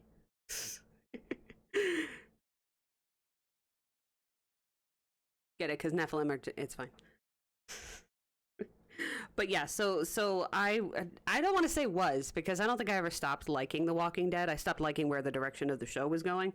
But big into The Walking Dead, so I wanted to color some zombie stuff, and I really like this guy's art. So, and it's very Walking Dead. I like this one. So they wanted to encourage zombies to come, but they didn't want their animals to get hurt, so they put them on fishing poles so they can dangle them over and direct the zombies to go into certain places so they could exterminate them. But that was the dog and the cat can't get hurt. The Book of Enoch apparently describes them more as vampires. Oh, wow. I'm sure the Shadow Hunters wouldn't appreciate that. We are not vampires. Ew. And this is the second part. So this is more of his individual work. Eyes develop a hazy, cloudy film after death, writes the artist. So there you go. You don't like that? Yeah, I know. That's what I'm saying. Oh, the poor animals. It looks like they were fine. But that's the first book is the more comic version, so it teaches you about like that apocalypse specifically of how things turn zombie. And then this is more of his just individual print work, which you can buy these on his Etsy. Just buy pictures. Just buy the pictures. Or you can buy the whole book itself. But like I said, the whole book, if you get it, is printed out on really thin paper. So if you're not into that, then you know to just buy the PDF, right? Yeah, well, I think they say in the comic that they've never gotten hurt. It's just they hold them so far above that they're not getting hurt. I think they actually show it in here. because I like read it, but it's been a while. They actually show like they're directing the horde by having the animals up above. Yeah, see, like the cat and the dog are like fighting with them. Yeah, his pages were in Coloring Heaven. That's how I discovered him. And then like it says, oh, he's got an Etsy. So yeah, see how high they are? See, that's how high the cat is.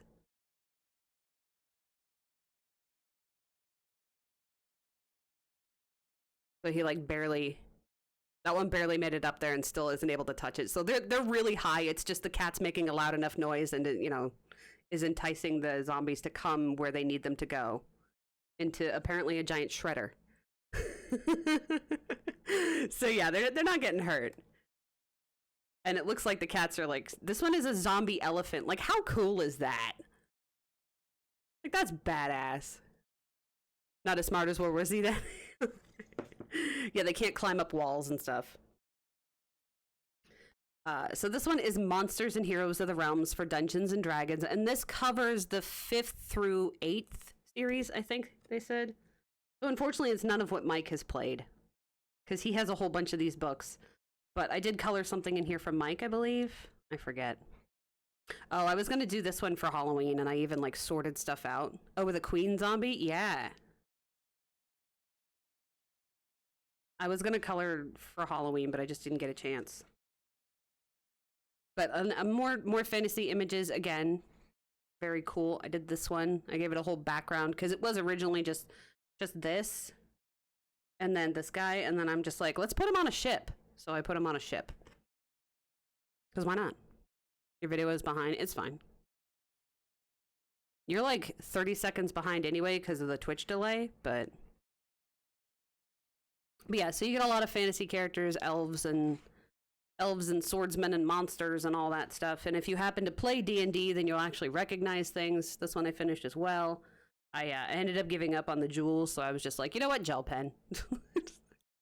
But the rest of it I like. It looks nothing like the actual image, but it doesn't have to. I did my best, okay? What are you doing, my best? This is 2019, so, you know, you'd think I'd be better, but I'm not. It's fine. I don't have to be that good. It's my book. You do it better in your own book, all right? But yeah, so if you actually play D&D, you might recognize certain things. I do not, so I just wanted the fantasy images. The cool thing is this actually does cite things. So if you want to know where stuff is from, it cites where the actual art is, what you're looking at, who drew it, and when it was first featured. So like this monster dude was first featured in the Monster Manual 2014, and the artist is E.M. Geist. So like you can look those up on the Googles and see how the actual image is supposed to be colored. And then it's got some finished work. Most of it's digital too. So since I'm not a digital artist, I'm not completely recreating the actual image, right? So that's the actual image, and then you've got my version. Not terrible. Slightly different colors, but not by much. I mostly get rid of red normally because I don't like the color red. But yeah, so that's a fun book to have. So we got the second Girl in the Forest Girl rather, coloring book, and I have colored in this one before. This one's really cool because it's pretty thick watercolor paper. We got Girl in the Forest. This one, they're totally different again from the way that she colored it herself. Because at the time, California was on fire. I mean, California catches on fire every single year, but at the time, California was on fire, and I was thinking it reminds me of when forests that have been burnt get snow, and especially in further north in California where things were on fire. I thought it would be pretty to draw that, so I did. It's okay. I mean, it could be better, but it's okay. It's okay. It's mostly ink tints too, so it could definitely be better if you use real watercolor. But yeah, I like the format where you get the actual how the artist wanted to color it, because that means that I can do whatever I want. I don't feel the need to recreate what the artist did just to have their work. And this also came with a really big poster of this, but I doubt I'll ever color it because I don't need poster size work, right? But yeah. So she has a girl and a dog, which is for some reason has antlers and is orange. And I usually make them black and white because I prefer black and white animals. And a chipmunk or a squirrel, depending on how you see it. Oh. Those are her little friends in the forest.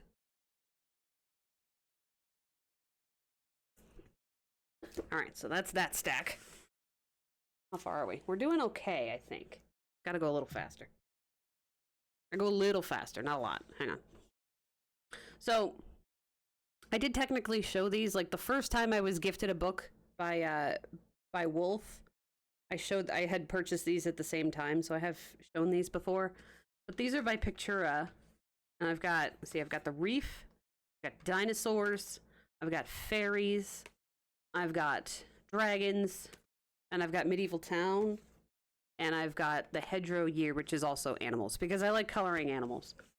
And the cool thing about these is that they are a large pull-out, so you can color them in book form, but they also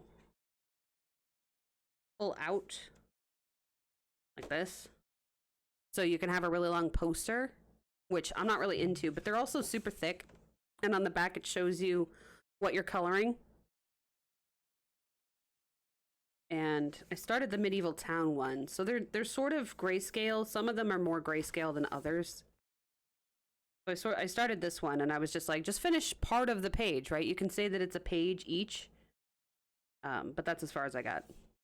And I think I got a little overwhelmed because I was like, if I know what these colors are, I'm probably going to have to carry it through to the whole picture. So I started it, but I just didn't finish anything. So this is like a festival. It's almost like that part in Hunchback of Notre Dame. Like the beginning part before everything goes to shit.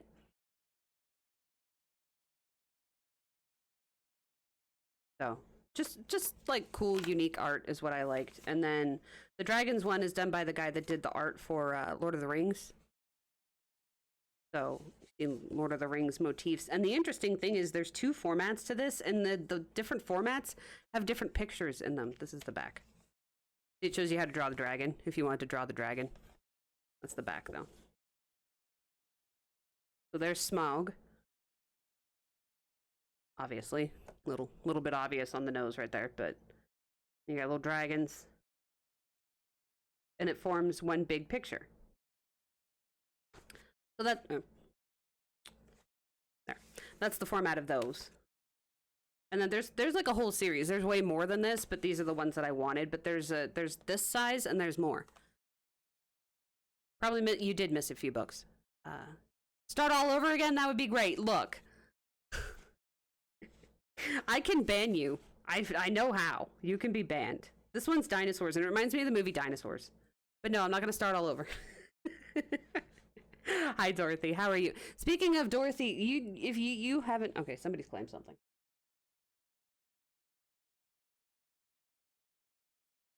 Matt claimed everything, or Matt claimed something. Okay, cool.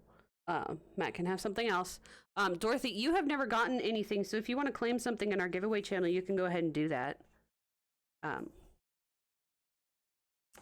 Because I have one international sticker, which technically belongs to Cosmo, but I can get more. I don't know why Mike only bought me 2. He's like, well, but they're $1 something each. And I'm like, they've donated money for shipping. We're going to need more than 1 international sticker, is the point. So, but he has to go to the post office again anyway, because DeLorean needs a physical package mailed and somebody else. So yeah, if you want to go check what's in the giveaway channel for whatever you enjoy, Matt can have one as well. Matt donates like a shit ton of things. He deserves something else, but check it out. And if there's not something that you're interested in, you can certainly wait for more, because I'm going to be making more. So there's that. This is just what I have on hand, and it doesn't need to live here anymore. So this book is about Gravity Falls, and it's gifted to me by my parents because I like Gravity Falls, and it's cute, and it's almost like a storybook or a comic book.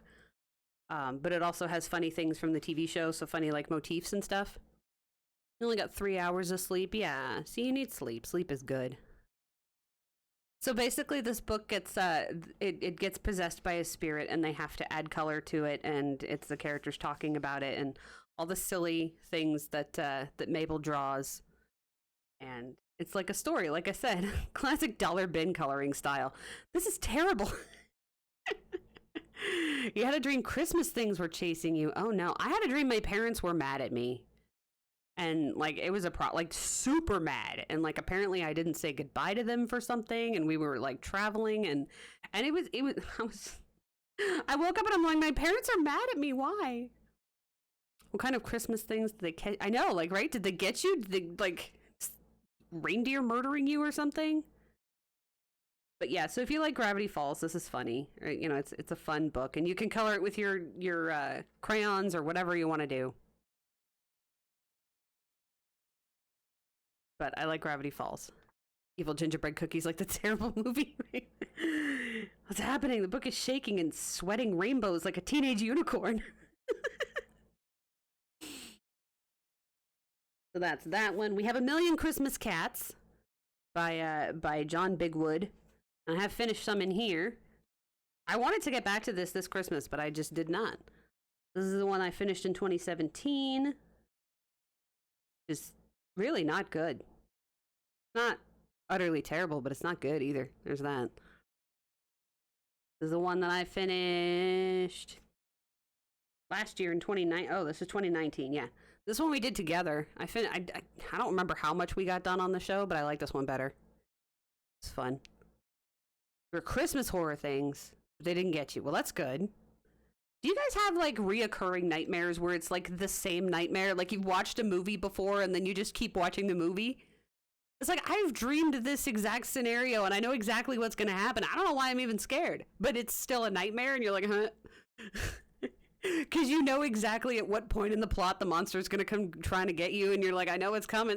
Yep, there it is. Now I got to run, and I'm not going to make it because I never make it, you know. It's to the point where, like, I don't even try and change things now because it just... It's bad. We've got A Million Mermaids by Lula Mayo, which was gifted to me by Matt. Thank you very much, Matt. This was for my birthday. This is one of the recent million things by Lulu. Wolves chasing you from the corner shop, not a movie, but you're always a reoccurring nightmare for some reason, huh? And it's like super not logical that it would ever happen, but you're just gonna be scared of it forever. Yeah, so this is the one we finished on stream. I don't think we finished it on stream, but this is one we did on stream, and it's ironically rainbow because it has like all the colors in it, but it's not terrible. And it's sparkly. You used to have this reoccurring dream where you were in junior high and walking down the stairs, and instead of getting off at the bottom, you'd walk through the floor and get into some weird upside down world. Oh, God. And then, like, in real life, do you ever skip that step? You're just like, nope. That's a hard nope. I always dream that I'm in my parents' old house, which is weird because I was realizing that it's 2021, which means it's been 20 years. Yeah. It's been 20 years since Mike and I met. It's been 20 years since Mike and I have been together. And that means that I have definitely officially lived with Mike longer than I have lived with my parents because I was only 18 years. I was 18 when I moved out, and I was like a week. Yeah, I was going to say the Upside Down movie, the Upside Down parts in David Bowie's Labyrinth. Yeah. Looks like the normal world, but not quite. Oh, wow. And this is A Million Owls, which I have had for so long. I mean, for just so friggin' long. Never colored it. I don't know why. I think, and the weird thing is everybody can say, well, this is the year I'm going to get to this book. But it's, how many books? Yeah. Okay, so of 238 books, 137 of them have a finished picture in them. So that's 100 books that I own that don't have a finished picture in them. I'm not going to get to those all year. It's not going to happen. It's just not, because I'm going to color books that I already like. This is the 6th time that you've dreamt it. See, that's what I'm saying. Like, why do we have these reoccurring nightmares that, like, you know that's going to play out the same way? And even though you try to change it, it's just like, yep, this is where it goes to shit. And there's nothing you can do about it. So yeah, this is A Million Owls. She has a lot more books, but I'm not that into them. So there's that. And I'm going to keep saying, so there's that. And you just have to deal with it. Being a superhero. I mean, being a superhero in general is cool, but puppets still scare you now that you're an adult. I mean, costume characters scare me. Not a fan. Some of them are creepy, yeah. Wow. Mike's louder than the dog at this point. So this is something that I discovered recently on Amazon. It's called Tales to Finish, and these are miniature stories of Disney characters that, like, it doesn't follow the movie, so they're like mini stories, and it's cool because it's a storybook. Like, everybody have those golden books when they were kids. I had not only golden books, but I had Disney ones where it was just like the retelling of the movie. So I had those. But these are short stories with the characters. So this one's Princesses, and it's just this one. What is this one called? This one's called The Great Jewel Hunt. Says you have no power over me, and I watch the scene so often you're stressed. Nice. Wait, what movie? Hang on. What movie? What movie? Oh, from Labyrinth. Got it. Right. Got it. I'm paying attention. I am. Anyway, so short stories from Disney. So I thought it. Yeah, it's got a table of contents for all the short stories. So you got Cinderella, The Great Catastrophe, and then Beauty and the Beast, A Bedtime Story, and then Brave and Tangled, Princess and the Frog, Little Mermaid, and Snow White and the Seven Dwarfs. So you get the characters, and it's a little bit of a story and has the little scenes and stuff. So it's super easy to color. And then it does this thing where it sort of like says, draw the band, but you don't have to do it. Like if you're coloring, you can just color the band, right? So I thought that was really cute. And again, I like to have unique things in my coloring book collection. So take it all back, the power I've given you. Yeah. Yeah, for sure, Dorothy. Yeah, I thought this was really cute. To, you know, not only have extra stories to read, but to color the scenes and color just little versions. And the print is so big that I can actually read it properly. Merida's Wild Ride. The only thing that I don't necessarily like is, like, how does it end? You can write your own ending. But, like, I didn't really read them. How do you get to know how it actually ends? Let's see, there's the whole scene. Draw Flynn being taken away by the guards. And he's like, oh no. But see, you don't actually have to draw it because he's just grayscale. So when you color it, or not grayscale, no line scale. Bowie was her first crush because of that movie. I only had a crush on cheesy boy bands until then. And then this one's the Pixar one. I used Amazon points for these, so they were technically free, but they're still cool, right? This one's the Finding Nemo one, but they did it the not the TV show way, or they did it the TV show way, not the movie way. So they all look more cartoony. You get Monsters Inc. scenes. Yeah, I thought this was really cute. Tales to Finish. And then you get a big full picture scene, and you get little things to color. So that's fun. Even the Cars one is cute. The song also gets stuck in your head. Yeah. It's a great movie, and it's funny, like, the reception of it was really bad, too. But, you know, I was young enough that I didn't see it when it first came out, and my parents were like, hey, this is great. And I'm like, yes, this is great. So this is a recent acquisition. This is called Grand Blue. And it's kind of like about a little fairy diving into the water and going on an adventure under the water, because apparently she doesn't need to breathe. So this is her diving under the water. You see her little dress.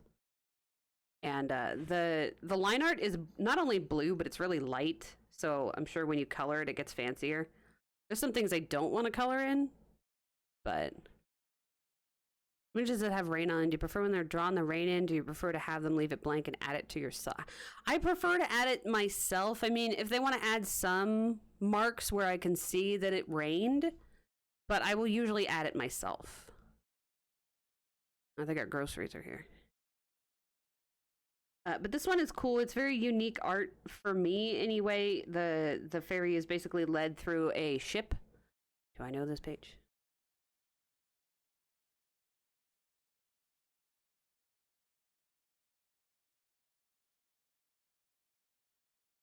Oh, no. No, I haven't seen that before. That's cool.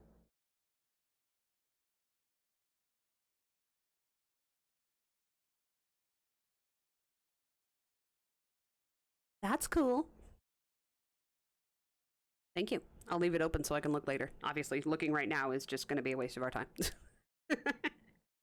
But yeah, I did recently show some of this anyway. But yeah, the fairy goes through a sunken ship with all of the animal friends, and I like fish, and it just seemed like an interesting thing to keep in my collection. And then you've got some cut aparts in the back. Keep watching clips on YouTube. You need to sit down for the entire film and terrify yourself when she calls them to take away your brother. But your big sister threatened to do that a few times after watching it. Oh, wow.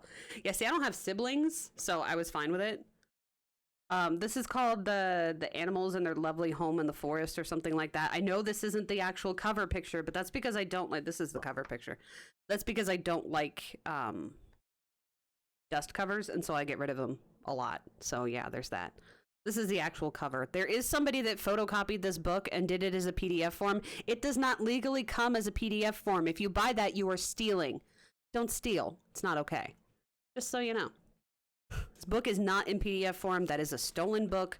And photocopying is not cool unless you use it for your own private work. Your older cousin you live with threatened to do the same thing. I mean, in fairness, like, oh, it's so horrible. I got taken away by David Bowie to live in a magical fantasy land. Darn.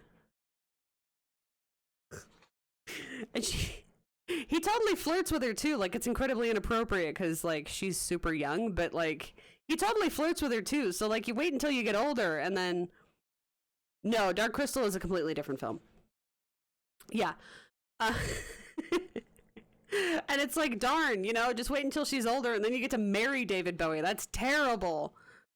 Hello. But yeah, this is one of those ones where the art is not spectacular, but I love the motifs of it. Dorothy's thirsty. I mean, if you look at our Ludity channel, so am I, so it's fine. That Court of Mist and Fury book is filthy, by the way. Utterly filthy. I'm here for it, but damn. Just makes me like, why didn't I get more of this with Magnus and Alec? What? Come on. Graphic. Anyway, it's a cute book talking about... All right. Quality content rated M for mature. Yeah. Well, I mean, it kind of starts out that way, too, with her and Tamlin, but good God. Dark Crystal is also a Jim Henson film, but much more dark fantasy. Yeah. You're obsessed with the character. I mean, it's good. I'm not saying it's not. It's good. Good. It's just, you know, they're straight, so I'm less fun. It's less fun for me. I'm always going to prefer the gays. I can't help it. And tiny animals in little homes doing human stuff like chipmunks and squirrels making little clothes. Because why not? It's the most adorable not puppy ever. Yeah, it's true. Well, I have a Dark Crystal coloring book, too, so there's that. Yeah, so there's that book. Series is your Shadow Hunters? Yeah, I mean... As long as somebody gets something. This one is called The Day We Finally Meet. It's a Korean coloring book, and I don't speak Korean, so there's that. Stop saying that, Aaron. Good. Just this one is Animals and Their Lovely Home in the Forest. Their wonderful home in the woods. Okay, fine. Fine. These translations. There you go.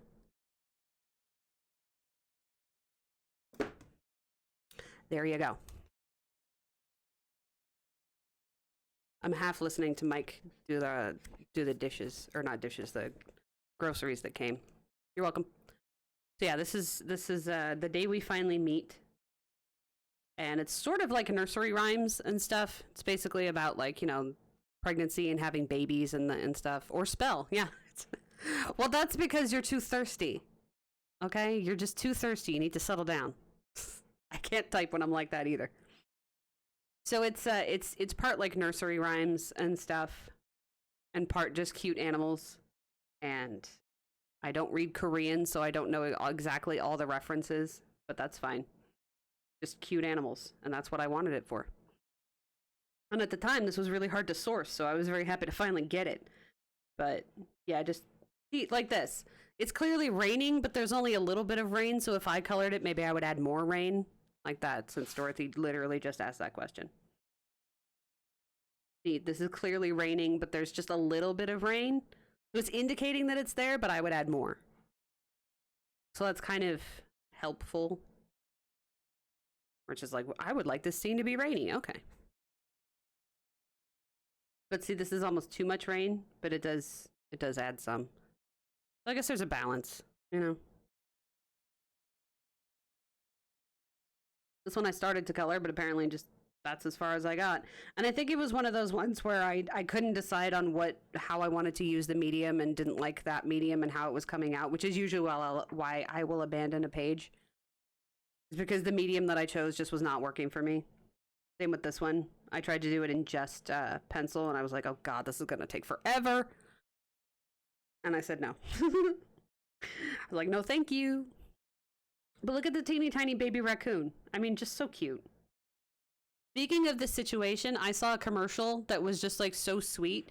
It was a commercial of a grandpa. I mean, you don't know he's a grandpa. He's just an old guy, right? He's just an old guy, and he goes and he picks up a weight, and he's carrying around this picture, and he picks up he starts lifting weights, and his neighbors are all like, oh man, he's gonna like hurt himself. Why is he lifting these weights and stuff? And he's like dragging it around because he literally can't pick up that much. He's dragging it through his house, and he's starting to try and lift it. And then every single day he gets up in his workout gear and he starts to lift his little weight, and eventually he can lift it a little bit higher, and he starts going outside and lifting it a little bit more. And he's always lifting in front of this picture that we can't see. And then Christmas comes and he goes over to his daughter's house, and his neighbors have been gossiping about him for like months and everything, trying to make sure he doesn't get started. Yeah, Eye of the Tiger starts playing. So he goes over to his daughter's house and says hi to his daughter and everything. And here comes his granddaughter, and his granddaughter runs up to him and hugs him and everything. And she's holding the star, and he bends down and lifts and picks her up so she can put the star on the Christmas tree. He made sure that he could pick up exactly her weight so he could do that. How sweet is that, right? And so the picture is actually a picture of his granddaughter. He's like, yeah, this is why I'm working out, because I want to pick up this freaking kid and make sure that she can put the star on the Christmas tree. It was so sweet. I'm like, oh. And my friend on Facebook posted that, and he's like, I'm not crying, you're crying. I'm like, I'm not crying, but that's still a sweet thing to have as your... I don't even know what it was a commercial for, right? Like, it was a commercial for grandparents? Like, what? I don't know what it was a commercial for, so that part didn't work, but I remember the commercial itself. Oh shit, I thought we were closer to being done, and we're not. I need to hurry up because we're already at the 2-hour mark. Anyway, this is the daily coloring book. We've colored in this on stream before, and so I've actually finished 2 pictures in this. So it's a lot of Korean motifs, a lot of you got the girl, and you got the dog, and you got the cat. And I like all those things, so they're part of my thing. So we did this one on stream. There you go. It's sort of my motif, but also sort of me trying to be a little bit more simplistic with my style. Started this one. This is a book you really want, but you don't have yet. Yeah. Well, at least it's easy to source, right? It's like right on Etsy, so it's easy to source. But yeah. It's because it's Korean, and I don't think that there's like a Korean Amazon, right? You can buy specifically from Korea. Like, I have a friend that lives there, but aside from me telling her exactly what to get, which did not go well last time. Do you have a favorite country for coloring books? Not sure how to phrase it. Do coloring books from certain countries appeal to you more? Definitely the Asian countries are more my favorites. Like, I have, the Korean ones. The Korean and Japanese ones usually are the best in my estimation. I don't usually like the paper, but the motifs, big fan. I like what they draw. I like what they're interested in. The animals, the way that they draw the animals, the semi cartoon way that they're drawing stuff. There are certain Chinese books that I like, but I find that sometimes it dips a little bit too much into the anime style. So I prefer like the chibi books that I showed earlier. You also like the Disney books from the France and the UK. Yeah, the French Disney UK Disney books are usually the best ones as far as Disney books go. Yeah, I finished 2 pages. This one's all pencil though, so it took for friggin' ever. But yeah, I would definitely say Japanese and then Korean behind that, because like these last 2 were Korean and they're great. This one is Chinese. At least it's supposed to be, but that doesn't look like Chinese characters. Where? Anyway, this is based on a Chinese TV show though. It's called Ally the Fox. And Allie the Fox draws a fairy world for you. And so it's based on a TV show. And so you got the larger picture on this side, and then you got a tinier picture on the other side of Allie the Fox and all of his friends, and him in little fantasy worlds and stuff like that. I did do a picture. I did color one of the pictures in here, but I wasn't very confident in my skills, and I didn't want to hurt the book, so I did copy it onto Copic paper. I'm not sure that I don't have better materials now than when I got it last time. Yeah, this is definitely Chinese because it's copyright 2007-2015 Beijing Dream Castle Culture Co. Limited. Definitely Chinese. But yeah, from what I understand, there's a TV show with this little fox and his bear and bunny friends and stuff. But I don't know what it's about because I don't speak Chinese. I could, but I don't. And there's not even just one Chinese language. So even if I spoke one, there's many. There's many that I don't know. Ugh, my headache's coming back. But yeah, I colored this page. Well, I flatten the pages so you can only see one side of the page. What? Oh, sorry. There you go. I'm trying. You never seen this book before? Yeah, it's really cute, and I forget where I saw it. I think I saw it on Coloring Queen.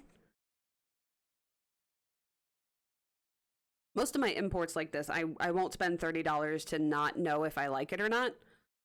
So most of these, there's full flip throughs on YouTube. Part of my stream last year, yeah.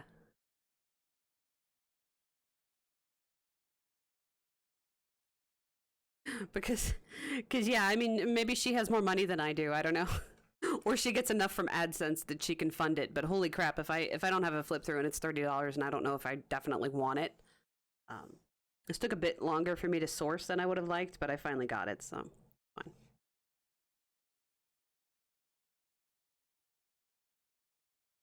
This one's a 2-page spread, so you got the two littler characters on each side. But yeah, you got to know that you're gonna love it. Yeah, definitely. I don't have the amount of money to risk.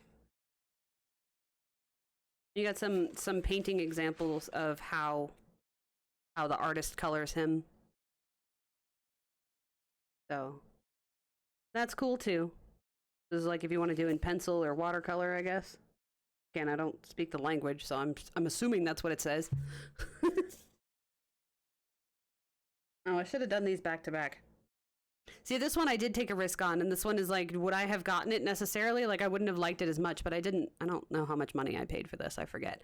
I don't like this as much as the first one. So this is the daily coloring book, but they travel around the world. I don't know what it's actually called because I don't speak Korean. And yes, I have to say that each time because people are just like, what is it? I don't know. It's the travel coloring book, okay? Just look up the picture. I guess. I don't know. So they're going to travel all the way around Korea, but again, I can't read any of that, so that's just me gleaning from this picture of they're traveling around Korea, and occasionally it says the name of the town in English. So I guess you could look that up. Is it as good as the first one? No. But it's still cool, and if you could translate that, it'd probably be telling you about where they're going, but I can't. It's probably telling you information about where they're going in the country and what these shrines and things are. You can use your phone to translate it, but usually it turns out crap. So, like Nephilim trying to translate his model kit, but like this is really cute. I like this motif. Google will do it. Yeah. Hi, I'm glad you're alive, Jess. Yeah, his robot told him he wanted to be a soldier instead of actually telling him how to do the lights and stuff. Didn't work out great. But this one is like all the seasons, so it starts off with spring and then summer and then fall and then winter over on this side, so that's cute. This is a thick boy book too. Push it back, I want to be a soldier. Yeah, like you have regrets. I mean, that's the problem when you drink it like way after midnight. So yeah, your translating doesn't always go well, but there are some cute motifs in here. Am I super in love with it? No, but there are some definitely cute things, and I'm glad that I have it as well. But and you can follow her on Instagram too. She does a joke of Minstagram, in the book, but she has an actual Instagram. Yeah, see, like this is the actual town where they are, so like you can look up what it looks like, I guess. You can look up the kind of outfits that they should be wearing. Drinking was a problem. You had to stay up until 7 a.m. was probably the problem. Yeah, probably. Not sleeping is probably the problem. There's you know, some foods and stuff. Maybe if you don't recognize those foods as an American, you might have to look those up, but you know, you get the idea. You got your festival times. Just, you know, it's cute. It's cute. Okay. And then we get to two of my absolute favorite books of all time. We've got the cat coloring therapy. There we are. Words. By Grace J. And absolute favorite coloring books. If I had to pick, like, I think they're in my top 10. I've done a top 10 before years ago, but I think they would just never be removed. These are just amazing coloring books as far as cats in general. They're just beautiful motifs. Like, look at this friggin' page. As far as details, just look at this. It's excessive. It really is. Once again, only on Etsy. Yeah. Yeah, and again, if you find the person that has scanned them and done a PDF, it's stolen. Don't buy that. And if you do buy it, just be aware that you're a terrible person for stealing from artists. That's all I'm saying. And I'm not going to go back on that. You know, these are not sold in PDF form legally. That is theft. Sleeping starts out with being tired and slowly evolving into a headache. Yeah. Yeah, definitely. I'm on that train as well. So yeah, not only are these really cute, but these well, at least in the other one, I did color something in here, but yes, I love humanized animals. The animals or the cat eyes are just amazing. I love her art style. It's beautiful. This page is like just nuts. I finished this picture. This is all in pencil, so it took me 6,000 years to do, which is why I don't color just in pencil, but I think at the time I only had pencil that worked in these books. Now I have more materials, so it's fine. And then this is them. He's inside while they're eating the food that he's cooking. Catnip soda, catnip ice cream, milk ice cream, cappuccino, cafe latte. Cute. Yeah, it's very cute. See, this one has rain in it, but it's like lighter gray rain. Should I buy? I mean, I would. I bought them like the second that I saw this come out. And the cool thing about this one, okay, is this one, she does, if you follow her on Instagram, she actually does a comic book form with these cats. So these cats all have names. He has names. His name is Uncle Hosey. And right now he's been turned into a kitten, so he's a very, very tiny tiger, and it's adorable. But these cats all live in the forest together. They all have names. I forget their names, but they are specific characters within her comics. She's a watercolor artist, so she does it all in watercolor. And somebody was kind enough to translate it for her, so it's actually written in English. So if you follow her Instagram, you can catch up on the story of these cats in their home. And they basically meet this tiger, and these cats all live in this house here. You can't see the house. They all live in the house, and they basically adopt this tiger, and he's so much bigger than them, so they call him Uncle. And he takes care of them and protects them, but he's like the softest, sweetest tiger in the world, so him living with cats makes a whole lot more sense, and he's just a very sweet tiger. And they were initially afraid of him, but he's very much like them.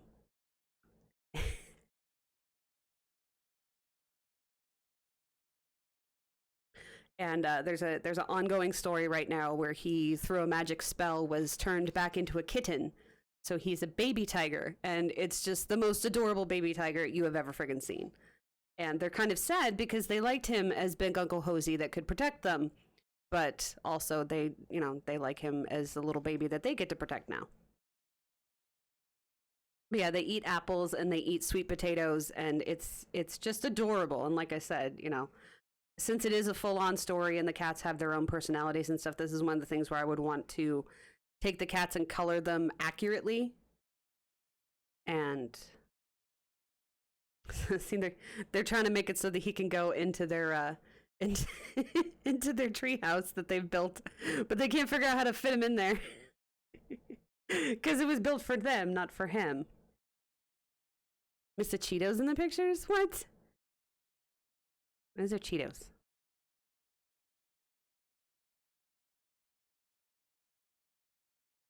Oh, the snacks, yeah. Yeah, this is when they go swimming because tigers, of course, like water, but cats don't necessarily like water. So some of these pictures actually are fully colored by her. And just their adventures together. He scares them. I love this one. She's zooming up the stairs, terrified. A ghost. But yeah, I haven't finished anything in this book. I started this one, but I didn't get very far, clearly. Because, again, just coloring with pencil drives me crazy. Reminds you more of Tony the Tiger. Got it. Yeah, their faces are adorable. And like I said, they all have personalities, and like he has different relationships with them because I forget all their names because they're like Japanese names for animals, but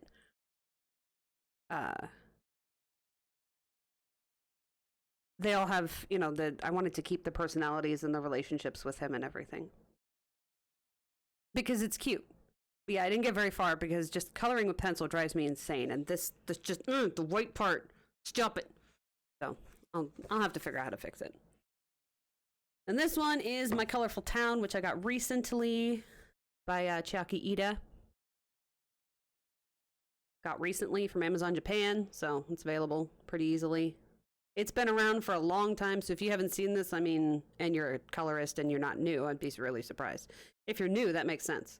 Or if you're not a colorist at all. Amazon Japan is awesome, yes. I've been debating on if I should get the Holbein pencils from them still. Like, I technically have the money, but good God. It's expensive. How much are we actually going to use it? I don't know. But yeah, so this is her going around town, and then you can color that part. So little shops, and little cobbler's shop, and stuff like that. Clock shop. I didn't like this one as much, but since I was getting something shipped anyway, I was like, I still like her work, so that's fine. And then this one is the Dream Rooms one. And this one I actually got from regular Amazon, from the US Amazon, but they have it on Amazon Japan too. The book is getting closer and closer to the screen. But this one I like a lot better. So this is like fantasy rooms. And they're sleeping in her little room by the window. I like that. This one I did all in pencil.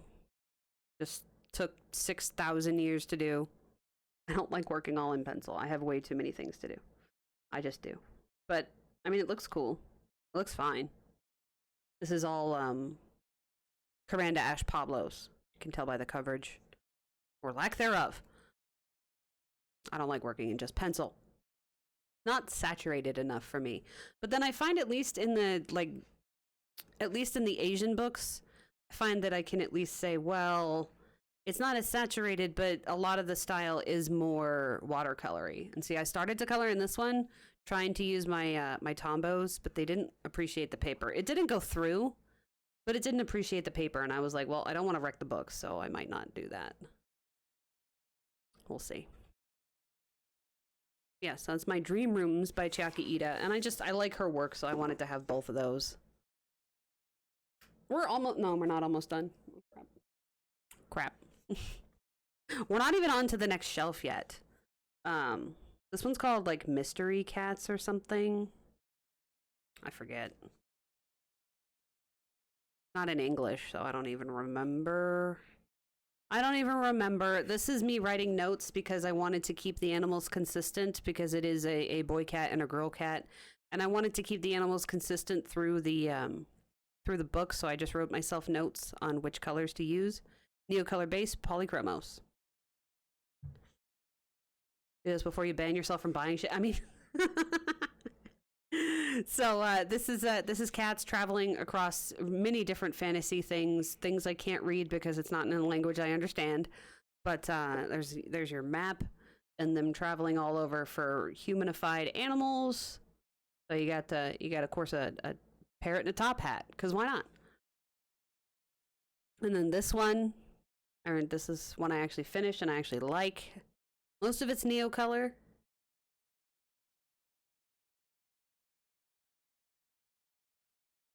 Or neo color and polychromos, probably. Like I said, I did color I like black and white animals, so I kept the cats pretty similar, but got green eyes for this cat and then starry eyes for this one, just because it seemed like a good idea. And the female's eyes were drawn differently. So I wanted to do it in a sort of fantasy kind of way. So I did fantasy mushrooms too. So done in January 2018. So it's been a while.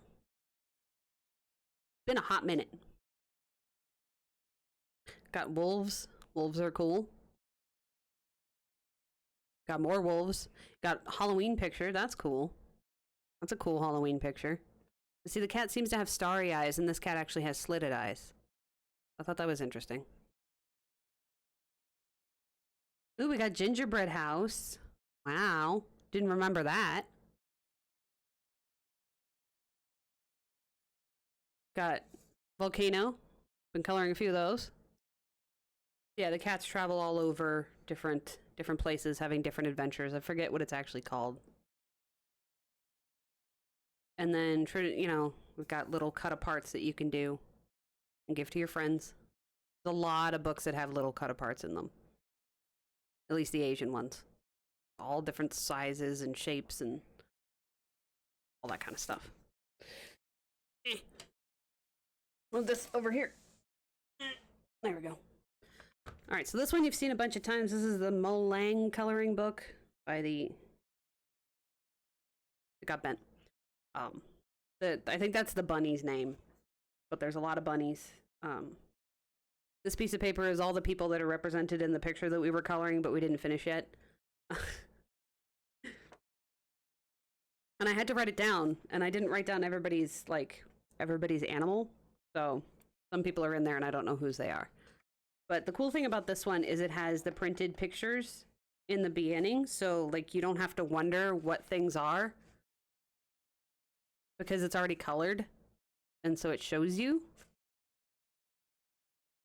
And then it has like a little search and find thing, find the bunny that looks exactly like this and find the bunny that looks exactly like that. So you get each of the coloring pages as actual finished work, and then that means in my own time, because I'm like this, I can color it completely differently. So this is still as far as I got. I sort of tried this fall, but this is as far as we got in 2019. I tried in the fall of 2020, but I didn't get very much more than finishing out some of the leaves. I mean, I'll get to it. It's a lot of work is the thing. Like these it's a lot of work. It's not something that I would sit down and be like, okay, you're just going to finish this start to finish. Have fun, because I wouldn't have fun. But yeah, a lot of the community is represented in this picture.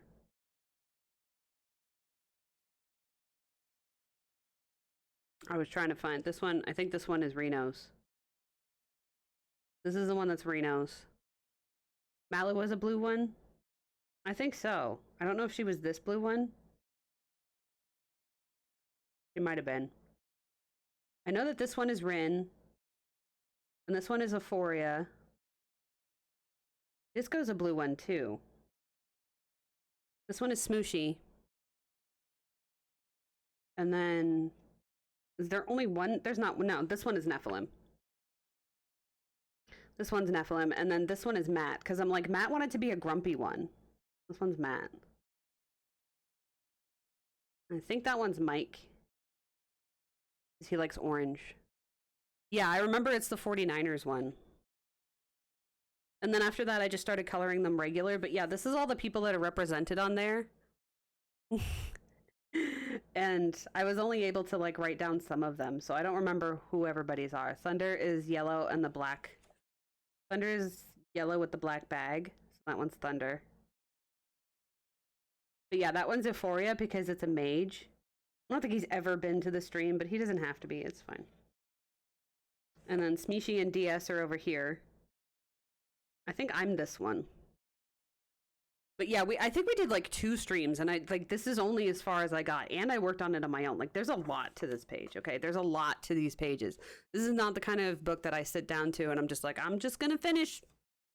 It's gonna go start to finish, because I would just go insane. It's one of those ones where I bought it when I just wanted to color little bits of stuff. Just be like, I want to do 4 bunnies and then move on with my life, right? That's more what I wanted this book for. Also because the art is cool. But that's a little bit more obvious, right? It's obvious that the art is cool. So yeah. That's the Molang coloring book. All right, let's finish this off and then we can go for a break, because I know we're over. Like the Thomas Kincaid Tangle page. Yeah, like that's going to take a long ass time. You just kind of have to accept it. Put this over here.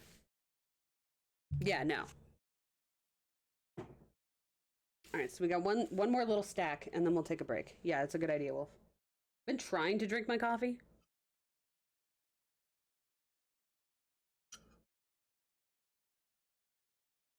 2 hydrates? Okay.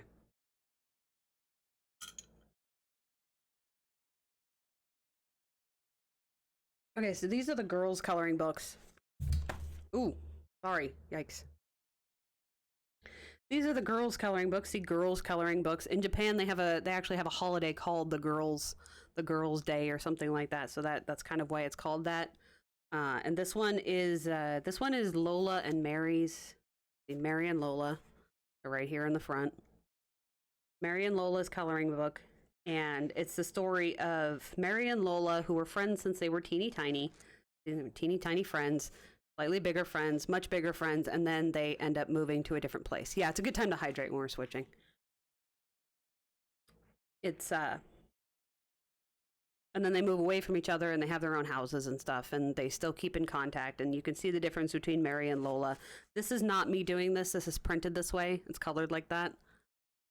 And, you got little dress-ups, and so Mary lives in the country still, and Lola decides to move to the city, and she's really into fashion, so you can see her dressing up as different things. And spring when they're talking to each other. This is Mary making a lot of food. Cat page notation. She's making a lot of food, and then hanging out with her friends. And they keep correspondence. And here's Lola's house in the city, and she likes fashion, and she's got a little dog. Them writing letters to each other, which I can't read clearly. And so it's just basically the story of them being friends. I guess they have a birthday on the same day because they celebrate the birthday on the same day. Happy birthday, Mary and Lola. There you go. Or they're siblings. Like, I can't read if they're siblings, right? They could just be friends. It could be siblings. She moves to Tokyo. She moves in with Nana because they have the same name. So yeah, that's the story of that one, and it goes through the whole seasons and stuff. And then this one is a girls' coloring book. Someone Dreams of Kimono. I forget the girl's actual name, but that's what it's called. It's called Dreams of Kimono. So this has a bunch of different colored line art, and it's all about different color kimono. I've only finished this part. That's it. That's all I did. I was just like, I want to color something small. And so I colored that. And I hadn't done that face shape before either. So I was very much like, oh my God, am I even going to do this correctly? But I think it came out okay. If you can actually read the language, it tells you a lot about the different patterns of kimono, why you would wear different styles of kimono, and what all the pieces are, obviously, in that diagram that I can't read. But just, from a colorist perspective, it's cool pictures. And even when you don't know what it says, it's an interesting look at the culture. And go to the... It almost looks like she's half excited about the kimono, but half excited about the pigeon. Like, you can't really tell where she's looking. She's looking at their outfits, or she's looking at the pigeon. The only thing is with the green or blue line art and stuff like that is when you color their faces and stuff. Also, Japanese people don't mind when Westerners wear one. Yeah, see, I mean, that's good. Like, I understand the issue with cultural appropriation, but there's also cultural appreciation. And I think that's what it has to do is like if you bother to do something right because you too have a passion about it, even if it's not of your own culture, I would be flattered. But I guess as an American, I also don't have a culture, so as just a Caucasian American, I don't really have a culture to be appreciative or not of. So there's that. But yeah, in general, it's just cute pictures, and you can learn about kimono if you can actually read it. I cannot. These ones we've looked at recently. So this is Happy Birthday, Ruby Sweet Dream, and True Love by Inko Kotoriyama, which is a fun word to know and say. A name to know and say, by the way. So this one happens to be in English. I got this just off of Amazon. I guess they don't sell it anymore because people keep messaging me and saying, why can't I get this? I do have a culture, but it's Dutch, Italian, and more. Only extremist media claims you don't have one. Yeah, I mean, that's true. But like... I mean, I know some of the Dutch stuff and like some of the Maltese stuff. Most of the Maltese stuff was food, but I never actually like got to travel with my grandparents when they went back to Malta because they did occasionally go there. I'm not sure that my grandmother ever went back to actually back to the Netherlands. I don't remember. I know that they went back to Malta because my grandfather had family, but I think that was the issue. Like my grandmother just didn't have family over there anymore. So when my great grandmother passed away, she was here in America. So I'm not sure that she still had family over there because war never changes. So yeah, my true love is in English. So there's that. Yeah. Yeah, because that was the thing is my grandparents were involved in that, and I know my grandfather was taken and was sent to the work camp, so I'm not sure how much decimation of that side of the family there was, because it just wasn't a thing that they talked about, right? But I know they went back to Malta several times, and I know that my grandfather had a brother, and I think that I met him once or twice, but he did live over there, so he had family still, and I'm not sure that my grandmother did. So it was just kind of, you go back to the country you lived in for a couple years. Like they moved when she was a teenager, so like she pretty much lost everything. She couldn't speak the language anymore. She couldn't read it. So it was kind of like you'd have to relearn everything, even though it's still your culture. It's kind of strange, and I don't think that she was really interested in that. But I don't know, because it's not really something that they talked about. Yeah, it's still cool to learn about it, yeah, but this wasn't something that they really talked about, at least with me. Maybe they did with my parents, but... Like I said, I didn't find out until my grandfather died that he actually served in the American military. I didn't know. I had no clue. I was just like, they're giving him a military burial, and they're like, yeah, because he served in the military. I'm like, what? Oh, okay. He's buried in a military cemetery. I was like, oh, I didn't know that. I was like, yeah, he served in Korea, I think it was. Was it Korea, Mike? Do you remember? Did they say? I was sad, so I don't really remember. Veterans got the short end of the stick a lot in the U.S. Yeah, there's that too.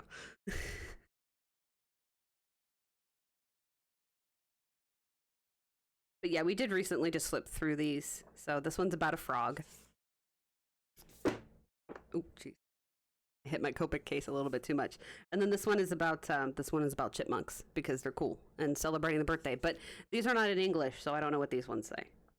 For some reason, my true love is in English, and I found it on Amazon. But these ones I bought on Etsy, and they're in Japanese. You can still probably find them on Japan Amazon, Japamazon. But also cool, and it's basically just cute little animals going on adventures, like through fantasy worlds.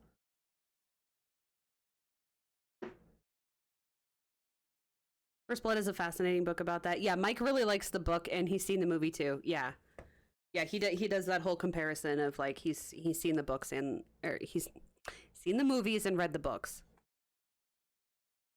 So these are called, what are they called?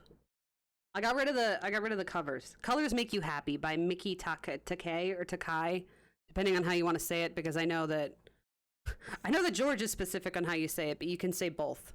He says both are technically the last name. But let's go with Takei. Just like George, because he's great. So this is the blue one and the yellow one, and I don't have, there's a pink one, but I don't have that one because I didn't like it. This one's the fairy tale one, and Japanese, yeah. Yeah, he's awesome. We love him, and Japanese. There you go. So this one is the fairy tale one. So you've got your Cinderella, you've got your Rapunzel, you've got your cute little birds for no reason, you got your evil queen, and your Snow White. All fairy tale motifs and cute little animals, because colors make you happy, and so do little animals. And yeah, so this one I like. That's Tinkerbell. I don't know who that is. Goldilocks, probably. And in the back, they do. This is the Cancer picture for the zodiac. It's the twins one. Who's the twins one? Gemini? I forget. Anyway, zodiac pictures. That's Leo. I don't know what that one is. Loads of fairy tales. Yeah, Gem and the hologram. No. Loads of fairy tale motifs, and then zodiacs as well. This one's Scorpio. I don't know what that one is. Sagittarius, maybe? So, yeah. I recognize Cancer because it's crabs, right? And I am a Cancer, so. Both in personality and zodiac sign. So this is the yellow one, which has more animals in it. So you got your unicorns. You got your, I started this one, but I didn't get very far, clearly. I don't know why I stopped, but I did. I think because I didn't want to color the flowers anymore, but I wasn't going to color those ones, which is why I went over them. But yeah, so there's a lot of fairy tale motifs in a lot of coloring books because people at least know those motifs. You know, the retelling of fairy tales is very common. This one gets a little too religious. Like, clearly I'm not going to color those pictures because what? So I'm not going to color those ones, but I will color the fish, which is why I didn't take that picture out, because I'll color the fish. I like fish. And pandas, and hummingbirds, and magic carpets, and just all sorts of fun things. Got the rose from Beauty and the Beast. Trying to show the newbie you're talking about in Discord how to weave. Outcast guide. Yeah.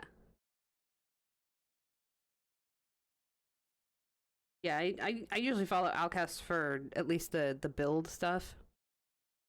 Because I'm too lazy to figure out where my champion points go.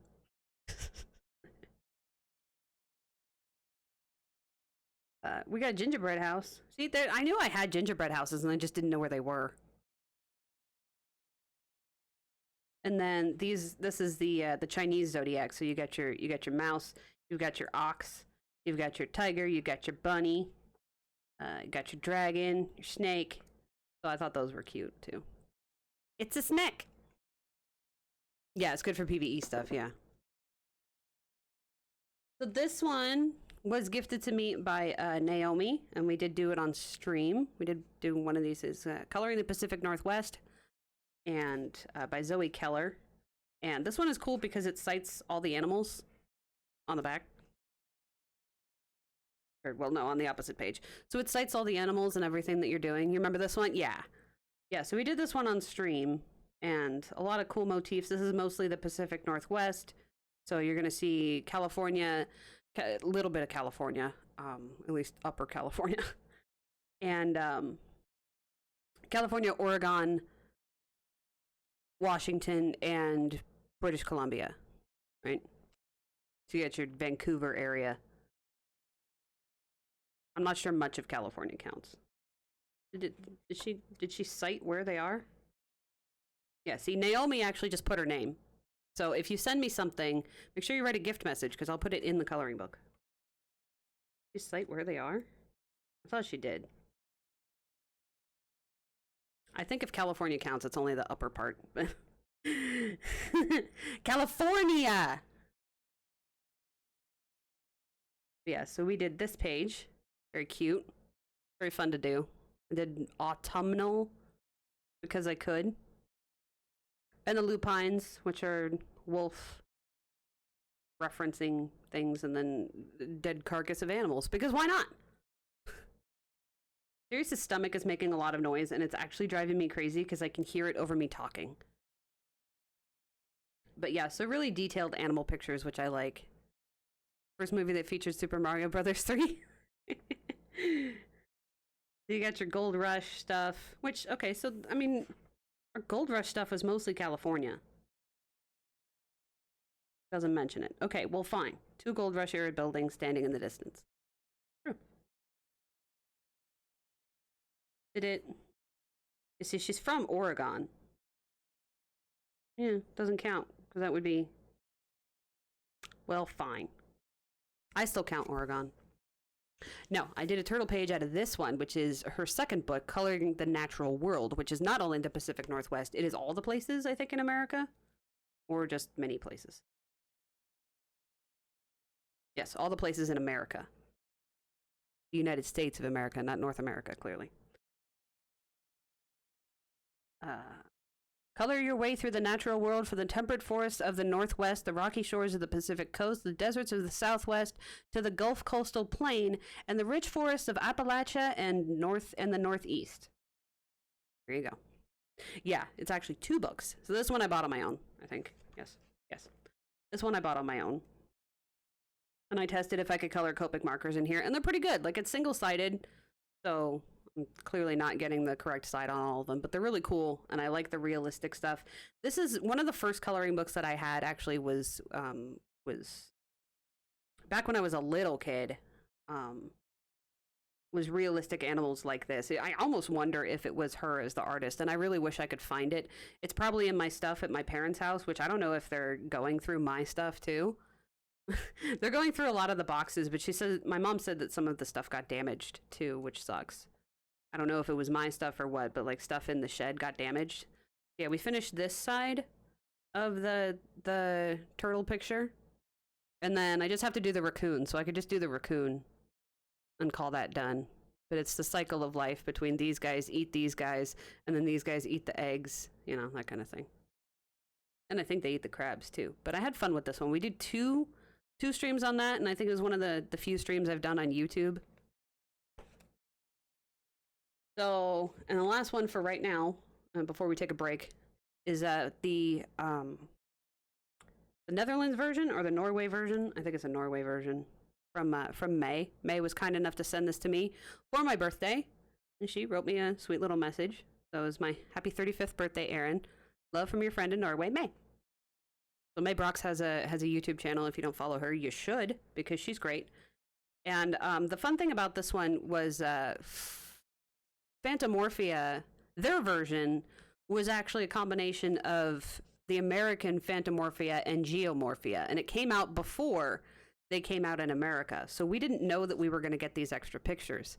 So I was really excited to chase this down. And she's like, well, I'll just send it to you. And I'm like, okay. So it's got the Phantomorphia pictures in it in front, but I like Geomorphia better.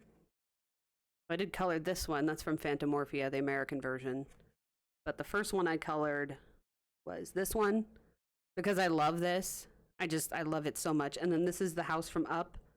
So I just kind of put that in there. Okay, Sirius is going to have to not be in my room anymore. I'm going to get rid of him. His stomach is upset, and it's so loud. And it's not his fault. I'm not saying it is, but... And I colored this one. I see this pinned a lot, so thank you guys for circulating that a lot.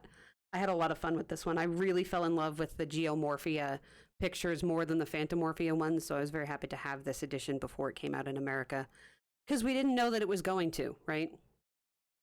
So having a special Norwegian copy of this book was cool. And then we've done this one in Geomorphia because I was gifted that one too, which we will see when we come back from the break.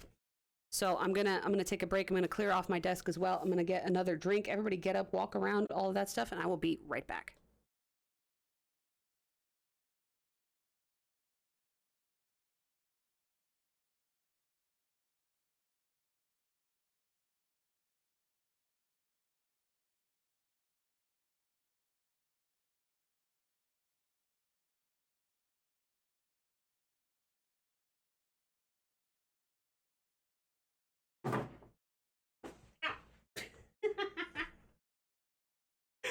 now there's something on the ground for me to trip on. What did I say about not tripping? That I don't trip. And I go and trip. But it's okay, because I didn't fall. We're all right.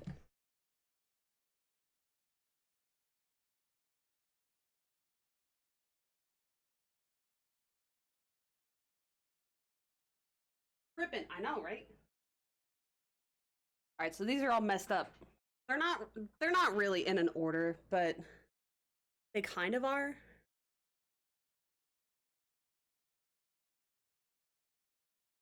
There. They kind of are in an order. Also, that hurt. Ow, my toe. I saw a terrible pickup line. Are you my pinky toe? Because I will bang you against every single piece of furniture in this room.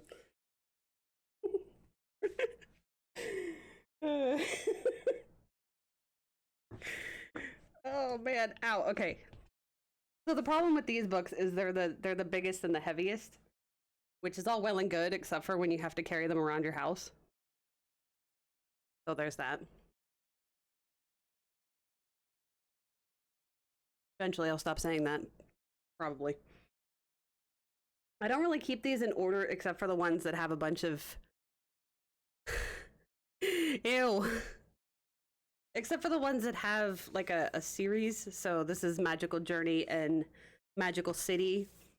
And this one is Magical Christmas, which is one of the first Christmas books that I got. Trying something new for lunch? What are you trying? So these are the 10 by 10 coloring books, which are kind of the most popular ones, aside from the Amazon prints, which are 8.5 by 11. But these are the most popular mass market ones. You can see the ones that I finished in here. Finish this. I'm trying to make everything fit. Cauliflower mac and cheese. Oh, it's good. Oh.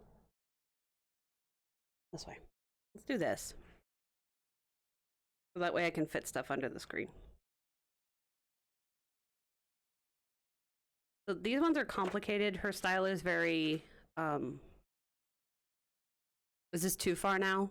I feel like it's too far. I wanted the whole book to fit under the screen, but that way I didn't have to hold it weird, because my hands are getting tired. Takes an hour in the oven, so lunch is going to be late. Oh no. Well, yeah, because it's already, like, way later than that for you. This isn't lunch. The fact that you've been asleep for so long, yes, but this isn't lunchtime. Your time is messed up. Culture shock put on a film. I mean, I've seen it before, but I don't remember much about it. I don't remember being as enamored with it as everybody else was. I remember that. There. A little bit closer. Is the light okay? I mean, I didn't change the light, but... Is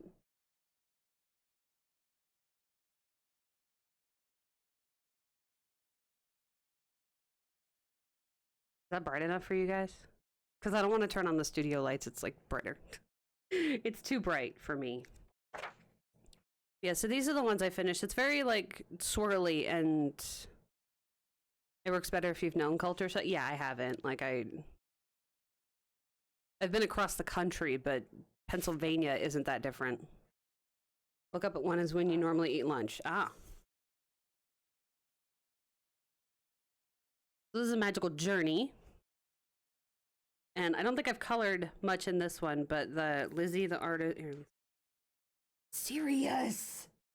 My God! He's just in there growling and barking and just no reason. Just no reason for any of it. Does Lizzie the artist and Patty the pug go on an adventure? So they're like packing stuff. And what is this one? South American flowers. So I probably will never color this because I don't like flowers. First time you went to the US, you were like, it's so alien from what I used to, really.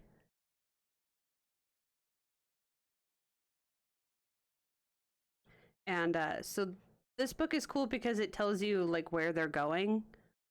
And it's very stylistic. And I know a lot of people are just like, it looks like a mess and it looks like a child drew it and blah, blah, blah. And I think that's one of the challenges of a book like this. Is sorting that kind of thing out, and I like puzzles in this kind of coloring book kind of way, and I think her art style is an interesting kind of unique. You're always so interested to hear stories like that. Yeah.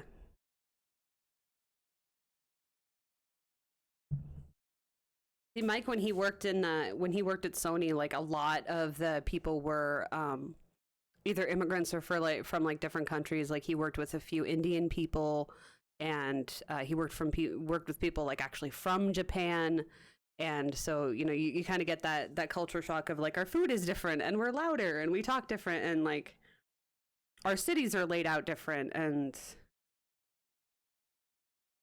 same with your job. Yeah. It's interesting to always see like what is different because it's just natural for you. But yeah, I've only been out of the country once, and it was Mexico, and especially the way the presenter said it, when we went on the little excursion thing, he's like, there's actually more Caucasian people from California here than there are actually in California at this point. So apparently Ensenada just has a lot of Californians. Our bread is really different. Yeah. It's sweeter. I know we put a lot of sugar in crap. Like how huge everything was. And people are like, oh, how are you? But more of a superficial way. Yeah, I mean, it's kind of like polite nonsense. Do you really care? I mean, you care in the sense of you don't want people to be sad, but in the sense of like, it's not going to affect my life if you're not, right? Because I don't know you. I get that. Yeah, so that's Magical City and Magical Journey and Magical Christmas by Lizzie Mary Cullen. She's a British artist, so it's written in English. Here's the Dark Crystal one. So this is what I was saying about books that have different artists, is they'll have different styles because they commissioned several different artists. It was gifted to me by my mom and dad. How are you? They basically don't tell you honestly. Well, because nobody cares. Nobody actually cares how you feel. They want to know fine and move on with their lives. So yeah, like it's hard because like, I mean, when I say it, I care how you guys are, but I don't care how I am. So I'll just be like, I'm fine, because nobody wants the actual explanation of like, yeah, we just say we're okay, right? I'm well enough to be here in front of you in this room, but like actually I'm breaking apart inside, but nobody would care. Like, people will say they feel like crap if they do. Yeah, we don't do that. We don't do that at all.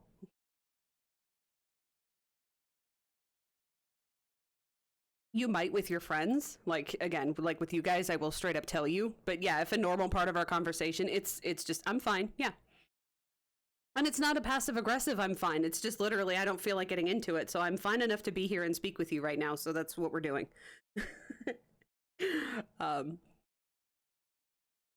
Yeah, exactly. You don't exactly go and tell your bosses or your coworkers that you don't know very well that you're feeling like crap, you're breaking apart inside, and every time I go home and cry in the shower. Like, you're just not going to do that. And I mean, I maybe that's something that you recognize in me as someone that's just overly blunt like you guys are, but we don't do that. You have to be here and speak to you. So yeah, I'm fine. I'm fine enough to be here. It's good. But yeah, so this has scenes from the movie, and it has different artists, clearly. So the facing illustration is by Jay Lee. I actually don't like Jay's work in this book, but I mean, I'm sure they're great in general. I just, compared to the other ones, I don't like it as much because I like this style better.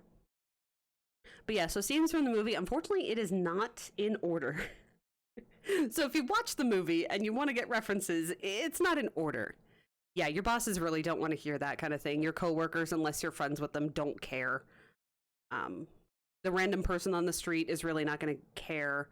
And of course, if you admit to somebody that actually has some sway over you, like a boss, that could impact you negatively in your career, right? So we all just get used to superficial lying. It's not that big. That's why I like little white lies, I think, are a thing. It doesn't mean we're actual liars, but you just kind of get used to nobody's going to care. Basically fend if stuff is correct. Yeah, see, and for us, it would affect our careers negatively if we were just like, yes, I'm miserable. And not just because, oh, I'm not being paid well, but I'm actually just mentally not okay. There's too much stigma against that. But yeah, so the illustrations in here are really cool. They're single-sided, so if you want to color with Copic markers or something that goes through. But I prefer this art style of these people, Dylan and somebody else, than the other one. There's Fizzcake. Yeah, they just want you to do your work. As long as you're here enough to, are you literally dying of something communicable? No? Okay, get to work. Yeah, again, speaking in general, like I said, not everybody's like that. Not everybody just, but you know, if you're talking to somebody in the grocery store and you don't really know them, they don't care how you are. They may ask you to be polite, but they don't actually care. So we have the mythographic series. I'm gonna get the other one too. I have a few books that I'm currently working in set aside. Is a very much a climate where employers want to keep you happy, otherwise it's not good for the company. Yeah, and here they don't really care as long as you're still working. In general, companies won't give a crap. They'll say they do because of the optics, but they don't really care as long as you're doing your job. Yeah, we don't care. So the mythographic series, I don't have them all because there's a new one that I'm not interested in, but you do your job, you make the money, you go home, and as long as you don't come in and do violence against somebody else or violate the OSHA things, then we don't care. We're paying you, you should be thankful. So this one is Odyssey, and we were working on this one on stream, so you guys have seen the whole flip through of it. This one has a lot of fairy tale and myth kind of things, and then we did this. Yeah, it's like, we give you a job, you should be grateful already. How dare you not be a robot? Yeah. The Dutch people can be incredibly honest and frank. Yeah, yeah. Yeah, and see, I mean, you can only be like that to a point, and I've been called an asshole my entire life because I'm like that. Because I'm bad at the superficial lying. I mean, it's one thing if you ask me how I am, because I'm a sick person. Most of the time I'm sick, and then if you respond with, I'm sick and I don't feel well and this, that, and the other thing, eventually if people keep asking you that and you keep answering them honestly, they just think you're a downer and they don't want to be around you. So you learn to lie.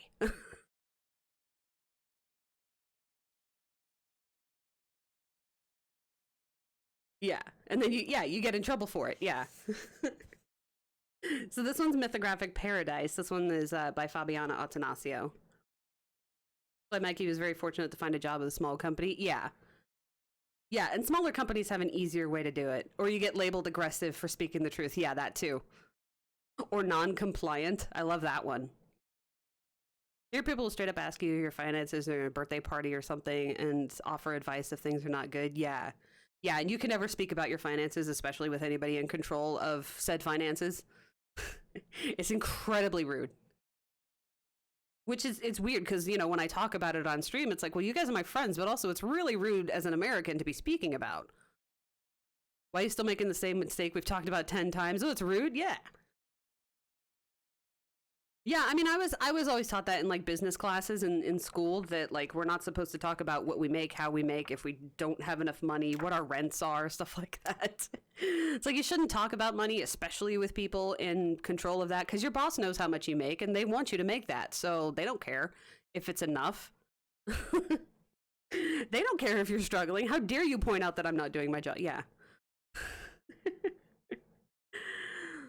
Yeah, that's what they taught us, so we don't see that there are wage gaps. I mean, there's that too.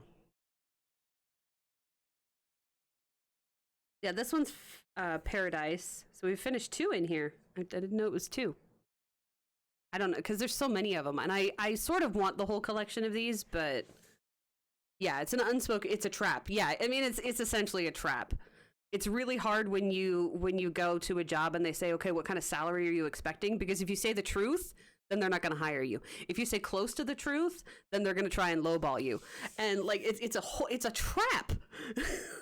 Yeah, they suck at paying us well enough to live. So yeah, we just learn to lie or certain ways to get around lying, and it sucks that that's the kind of human being you have to be. And it's interesting that that's an American thing. I find that interesting. Or at least not necessarily a Dutch thing, right? I mean, we can't say that it's only an American thing, but clearly it's not a Dutch thing. Yeah, and if you aren't making the same as, yeah, you can't talk with your coworkers about what they make unless they're your actual friends. But you can't talk with a casual coworker. So do you make $30,000 a year? Oh, you make 35. Well, that's funny because I've been here longer than you and I'm better than you. So how come you make more money? It's not a conversation you can really have. Your former boss gave you money since he felt bad because he hired you cheap and he didn't know how good my experience was. Aw. I mean, that's good. That's good but see, your boss knows what you make, so you can have that conversation with your boss. They can do that, but like you can't with your coworkers. home with free, but do you want to have a job to pay your bills or not? Yeah. People have just started discussing their wages for fair pay now, which is good. I mean, yeah, that is good if it works out, but it's also a good way to get fired. So 6 of one, half dozen of the other. This one's Mythographic Enchanted Castles. So this is another Fabiana one. This is the one that we finished. Well, we didn't finish it on stream, but this one we did on stream. We finished most of it. Yeah, I mean, yeah, exactly. I mean, I think every country has shit to work on, and that's definitely one, is the superficiality of things, but also why we have to do those things. Right. I think we only finished one in here. But this one I like as well, and this is why I appreciate those that do flip-throughs. I don't do flip-throughs aside from this, which is why we're always behind. Employment contracts have not allowed to discuss wages in them. Yeah, it's discouraged, yeah. And depending on the higher tier, like, you know, Mike is a white collar job, and I always had blue collar jobs, so there's that, like the higher tier of careers. But yeah, it's pretty frowned on. Get steady contracts for 1 or 2 after 1 or 2 extensions. Yeah.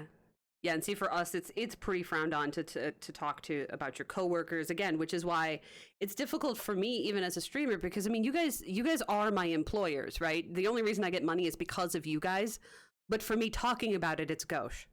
So it's kind of like, you know, do you want me to buy things for the stream? You're gonna have to fund it. If not, that's fine. But for me not to say anything, then it's weird. But for me to say anything, it's weird too. Because you're my direct employers. So I don't want to be like, hey, where my money at? But, you know, it comes into that strange, not supposed to talk about the fact that you're having a problem with finances, but companies are required to hire you permanently after 2 extensions. Huh. Well, that's cool. So this one, Aquatic and Imagine and Mythographic, the first one, are done by Joseph Kattenbang, and him I like a lot better. So his books I will probably buy a lot more than, like, this one I got pre-order because I was just like, Joseph and fish, I'm in on this. So I like his books a lot more. I like the detail of it. I like the imagination of it more, and the hidden things are not as bad. America gets around giving you health insurance if they don't have to pay you for the full time. Yeah, I worked for Starbucks for 3.5 years, and I never got insurance because they made sure I did 19 hours or 19.5 hours a week instead of the 20 that the government required. And that's standards. Yeah, see, yeah, and it's 40 hours full time for different jobs, but for Starbucks, it's 20 hours before they pay you insurance. And that's one of the reasons we got married so quickly, is because they made sure to always schedule me under. I never hit that gap because they made sure I didn't. We're just like, well, that's why we have so many employees. It's like, yeah, you have so many employees, so you don't have to pay any of us health insurance. That's how they get around it. Yeah, 40 hours a week or 20 hours a week for part-time. It's required to give health insurance if they have 10 or more employees. Oh. Yeah, and of course it's, you know, it's different for every job, but I just remember that because we were all very much, and as a person with a fatal disease, it was like, hey, I need health insurance, and Starbucks is one of those ones that gives it default to part-time employees, unless they make sure you never quite qualify, which they do. Well, they did at the time, okay? This is 20 years ago.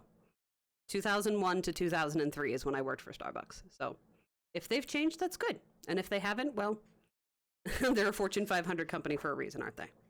I started that one, but I never finished it. Yeah, if you don't get paid enough for the premium, government gives you benefits. Nice. And then this one is also by Joseph. This one is Imagine. Yeah, we don't have that here.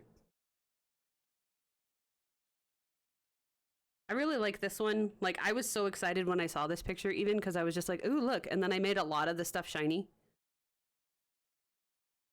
I just really like his art is the thing. I really like his art. He has a couple of pictures that are like this with this motif, and I love it. Trying to get to the point where they can afford insurance, but even though they aren't required yet, but still you can't afford it, so Skillshare subscription was offered for the time being. Oh. And I did this one too. It's one of those ones where I didn't stream. I don't remember if I streamed either of them. But I just had a lot of fun doing these pictures. So his book has a max of 5 hidden objects, unlike the 14 or 15. Well, the difference is, I don't know if it counts for this one, but his, for one, he asked for that. It's a top 10 picture of mine. Thank you. This one we did on stream. I had a lot of fun with this one on stream. The difference with his are the hidden objects are incorporated correctly. So like the barrels count as 1 in the back, but there's 3 barrels, right? And it's the same thing with the new one. He only has like 4 or 5, but some of them, like the one that we're coloring has a bunch of different mice. But yeah, this one is mostly 5 in this book. And it'll say like, where's the one with the barrel? Because there was 3 barrels. But yeah, it goes with the picture, so it makes a lot more sense. There, see? Oh, it was just a toxic barrel, so the other barrels are not even part of the hidden stuff. So there's that. The toxic barrel was one of the hidden things. Well, see? I like it so much better. I like his book so much better, and I like the motifs better too. Because like I said, I'm not dissing anybody's art style because I can't draw for crap, but I get additional plans for more exotic things like dental. Yeah, we finally got dental insurance for the first time in 15 years, and vision, which holy crap, that paid for so much. It's like, it's not even getting an actual raise, but not having to pay those things out of pocket for the first time in 15 years. For both of us, we both wear glasses. We both have teeth. You know? Yeah, you don't have vision. Like, see, so many people don't have vision. And like in Big Bear, it was just like, well, it's so cheap up in Big Bear that you can pay out of pocket. A, nobody uses the doctors up in Big Bear for dental. Are you kidding me? And for 2, no, it's still expensive as hell. And you work for the state. Exactly. Fun things to complain about, I know. How did we get... Oh, we got on the difference of... the difference of America, right? So mythographic animals was his first one. And so that's the only thing is the stuff doesn't relate as well in here, the hidden stuff. Because this is his first book, so there are a lot more. And all I did was I blacked them out. Because his work has a lot of random black stuff. So I was just like, well, if I black out some of the hidden stuff that didn't make any sense, it just kind of goes with it. Currently have Medicaid and it barely covers vision at all. Yeah. $50 for glasses. Yeah, and my glasses were $250. I think his were $350, and that was with insurance. Without it, it was way more. Like, it's painful. I did this one too. Well, I could show you the other pictures, but you know. But this one, when I was showing it on Instagram, I showed the finished ones. I said I call this one Animals and Fuck Tons of Foliage. And Joseph laughed about that, and he's like, yeah, they added a little bit extra, more than I would have preferred, of the amount of foliage, and the hidden stuff didn't make as much sense. So he actually said that he spoke with the people that did it, the mythographic publishers, and said, hey, maybe tone it down, or at least let me pick what they are, because there's just some excessive crap. Like, why... that he didn't like how it was done, and so he asked them to change it. And I think Fabiana needs to have that conversation too. Why is there a glue stick on my animals? Just not how many hidden objects they have, and it's nothing to do with the pictures. Yeah, it's a lot of foliage, and I was at the first time this was his first book in this series, and I think the first coloring book he ever did.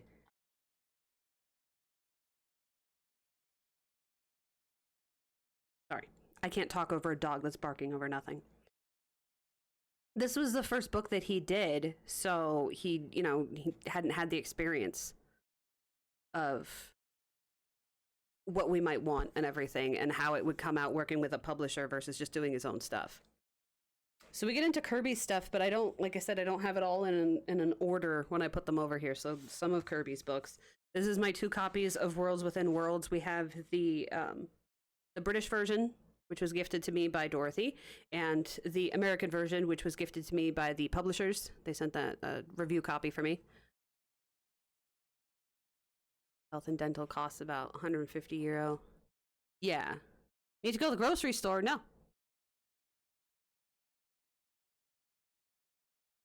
I mean, but if you don't feel good, then you should stay home. Yeah, so I colored some in here. We just did a flip through of this, so I'm just going to go really fast, but this is the one I finished on my own time, because I wanted to. I did the mountains in the background. You can tell because they're crap. Did I finish anything else in this version? Oh, yes.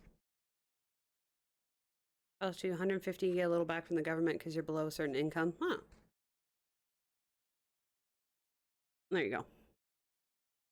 You see, when I worked at Starbucks, I would not have been able to afford to live on my own. I did not make a living wage at all. And I even got a cost of living wage because I made so little, but still, I would not have been able to rent an apartment. I would have, well, I guess if you had a roommate. But I had no insurance for someone with a fatal disease. That's not great. So, yeah, I would have been living with my parents still. So there's our finished spaceman. I couldn't think of the word spaceman. There's our finished spaceman picture. Some of that is actually Prismacolor because I was trying to use the Prismacolors as much as I could. I gotta finish this side too. What else did we do? We did another picture in here. Ah, we did this one. Broke her finger and she had to get an x-ray. It's $2,000. It would cost you about like 10. Yeah, and that's pretty much how it goes. It's like you better hope that A, nobody calls an ambulance for you because you'll be paying that for the rest of your life, and you better hope you never get injured just at all, even if you have insurance. And if you don't, wow. All right, so yeah, these aren't in order because it'll be forever. So these are the Beauty of Horror books. 1, 2, and 4 because I don't like 3. And I took the covers off because I don't like dust covers. So you don't have to do that with your own books. It's just what I do.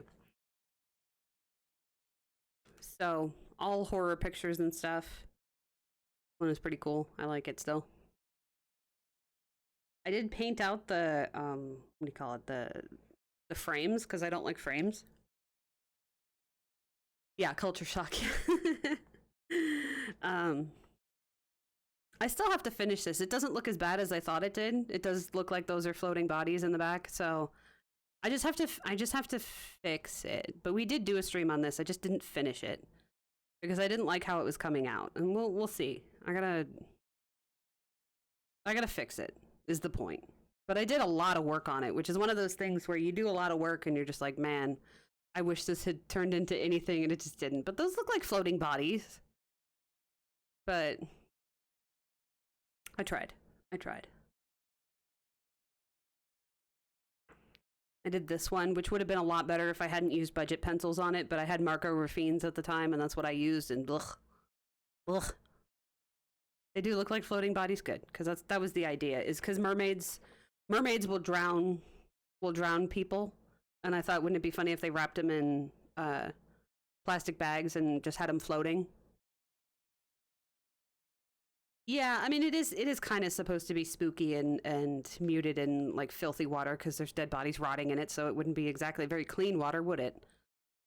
But yeah, it's called The Beauty of Horror for a reason. It's a very horrific book, you know. Got horrible images in it. I did that one too. I really like that one.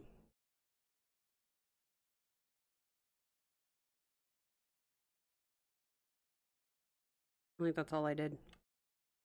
That's Beauty of Horror 1. Beauty of Horror 2, I've also finished stuff in, and I write myself little notes. You love these books? Yeah. I didn't like number 3. It was all about, like, carnivals and stuff, but there was nothing that... I mean, it was cool. Like, I'm not saying it's not good to look at, but I didn't want to color it. And at this point, when you have 230-something coloring books, almost 250, you have to really kind of edit down what you're getting and say, hey, am I super into this? No, probably shouldn't get it then. You know. So I figured it would be funny to put Guliana in a pink frilly dress, so I did. Superficial nature of the U.S. People here are totally not. And there's some, of course, that will ask you things directly and will get personal. Yeah. So usually it's like what we've reserved for our friends, and people are very like busy, it always seems like. But like I said, if you're chronically ill like I am and you actually answer that question honestly and say, no, I'm not okay, and especially if you have mental problems and you're straight up, I'm just never okay. I'm anxiety ridden and terrified all the time. Like, you eventually get labeled a downer because nobody wants to be around that, right? At least if you're not okay, please act like you're okay so that we can all just pretend we're okay. That's why so many people in the new generation are trying to get over that stigma, but it's a lot of what we were raised with, right? You know, you come back from the war and you can't even be screwed up because of the war. And if you ever mentioned it, there's a problem, right? You're ostracized.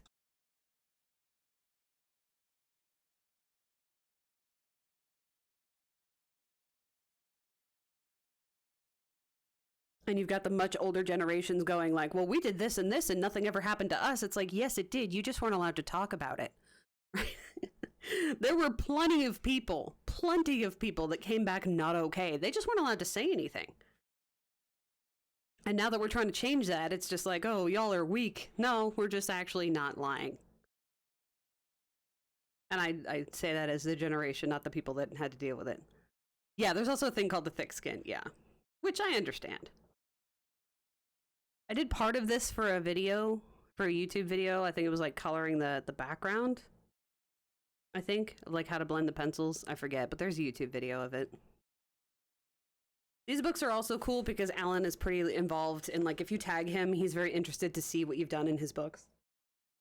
So, and this is the fourth one. We colored 2 things in here. This one's all about horror movies and everything. That's why Nephilim likes this book. But this one we did on Halloween. I really like how this came out. This is pretty cool.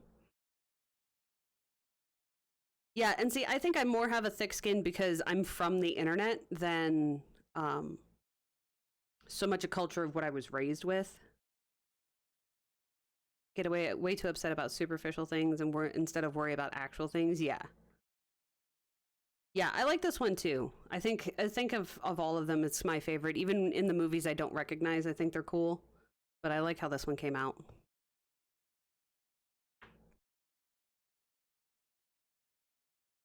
And then the other one we did, you see all the movies it's about. I don't know why my voice is going to crap, but here we are. And that's the Poltergeist one that we did on stream as well. I didn't finish it on stream, but I did a lot of it on stream, and then I added all the rain. So much rain, because when you meet him, he's coated in rain, and I just figured he's standing close enough to the porch, or the camera at least, that his hat is getting most of the rain off his face, because I didn't want to mar his face at all. And I really like the fact that he has those bright, creepy blue eyes, because that just made it so much better. It just made it so much more fun. So yeah, that's the beauty of horror. What else do we have? Okay, this one's fun. Got Epic Journeys, and this one's fun because it's got several different artists in here. We've got Jeff Easley, Larry Elmore, Dana Knutson, and Mark A. Nelson, and each of them wrote a 8-page story. And the reason that I wanted this one was the story of the tiny wizard. And I only finished 1 page, which I really should finish the other ones, and I should have written down the colors that I used, at least for his outfit. But the tiny wizard goes on a little adventure. Every fortnight, Wizard Wally, Hazel the Badger, and Chirp the Raven journey to the castle. Their first stop is near the newest orchestrations by Duke Pleco and his Forest Notes. So I'm assuming that's Duke. Yeah. So they're doing like a magical band thing, and they're gonna go to the castle. And so I did this in Inktense, and now I wouldn't have to do it in Inktense at all because it is single-sided. But also, I wouldn't use water, so it wouldn't wrinkle the page anymore. I would just use my blender pen, so it might look even better. But I should go back and finish it. It's only 8 pages. I should finish it. It's the whole reason I bought an entire book was for the 8 pages of this wizard and the badger and his raven. I mean, the rest of it's cool too, but still cute. And then it gives you a little thing about, see, he's in 1978 as a freelancer, Larry started doing paintings and drawings for National Lampoon and Heavy Metal magazine, both of which my mom and dad subscribed to. And then during his years at TSR, he did cover paintings for Dungeons and Dragons and the other fantasy gaming products. There you go. So you get a little 8-page story. That one's about a fantasy girl. Princess, I think. All the different animals and stuff. I like to have a lot of fantasy stuff. Dana began painting and drawing at an early age, whatever she could imagine. Oh, sorry, I can read. Dana's can be girls and boys. I can read.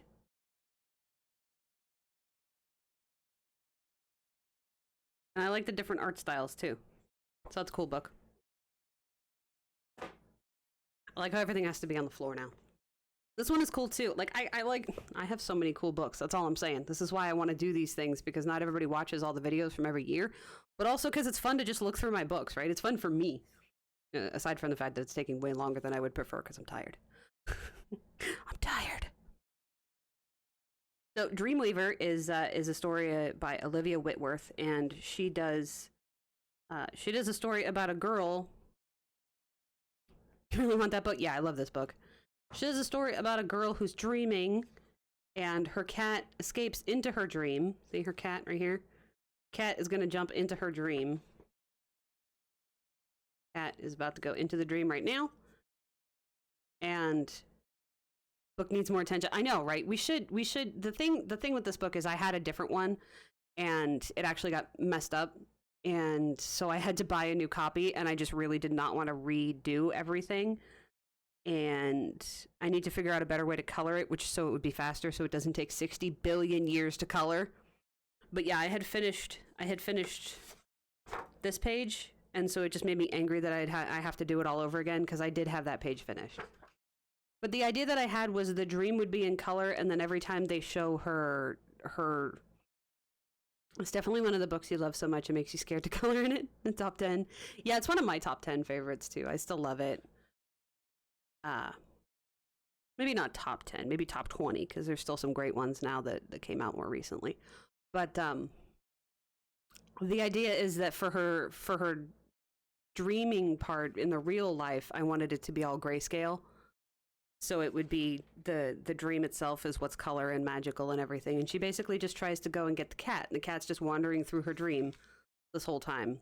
And goes to watery places and little ocean. And she goes up in the sky on a balloon and in the forest.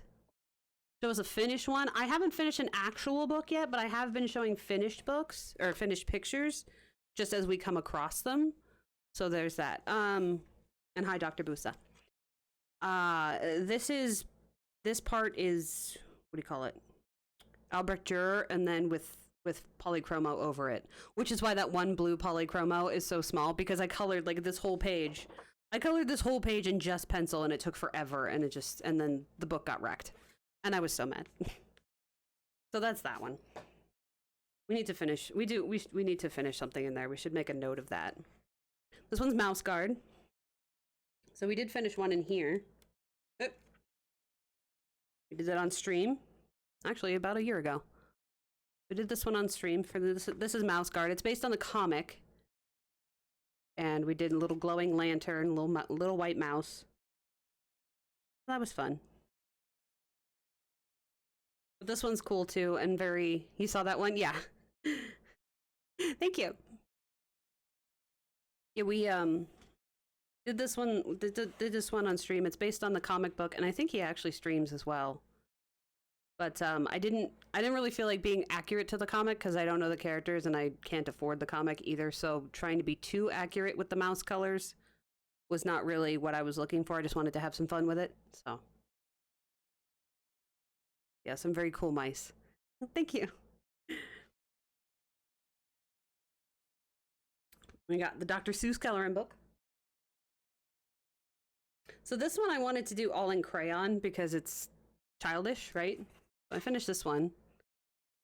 I forget which book this is from, but I did it all in crayon. Coloring is supposed to be creative so you can deviate from the original. Yeah, and sometimes I like being really specific to the way the colors are, and sometimes I'm just like, let's just have some fun with it. So, yeah, I did, I think I was trying to blend it with something, but I forget. Either way, I figured it would be fun to just do this book in crayon because it's imaginative and it's Dr. Seuss, and why not, right? I think I only did that one page, though. One of the ones I've had for a while. Yeah, I will not give Yennefer red hair now. I'm still going to do some stuff really the way it should be. Game accurate, at least. I did that with like the Tomb Raider one too. I looked up a lot of Tomb Raider stuff for the Tomb Raider coloring page. Yeah, so that's the Dr. Seuss one. We got the Star Trek Next Generation one, gifted to me by Nephilim. Thank you, Nephilim. And see, I put... Yeah, okay, you didn't put your last name in it, so that's good. And since you gifted me two, and there's two different notes, I put them in here because the other book was scanned. So he was smart enough just to write his first name, so we're good. But yeah, it's got scenes from the Star Trek in it. Do I have the Nickelodeon book? I do not. No, I do not. It's got some very cool scenes from the show. I like where they do this, where it's like a mix. And then in between, there's ways to change the scenes. I thought that was cool. Got the ships. I love the ships and the space. Oh, Tasha. Of course, how are you going to do Tasha see-through? Well, I know how, but I just don't want to. Regular boobs are normal ones from the reboot series. I mean, kind of. I think. Let's check. I'll do that. Yeah, we haven't colored in this. We have to because I try and make sure that the gifts get priority, and this is obviously a gift, so it does have priority. I haven't gotten to it yet because I need to pick a picture.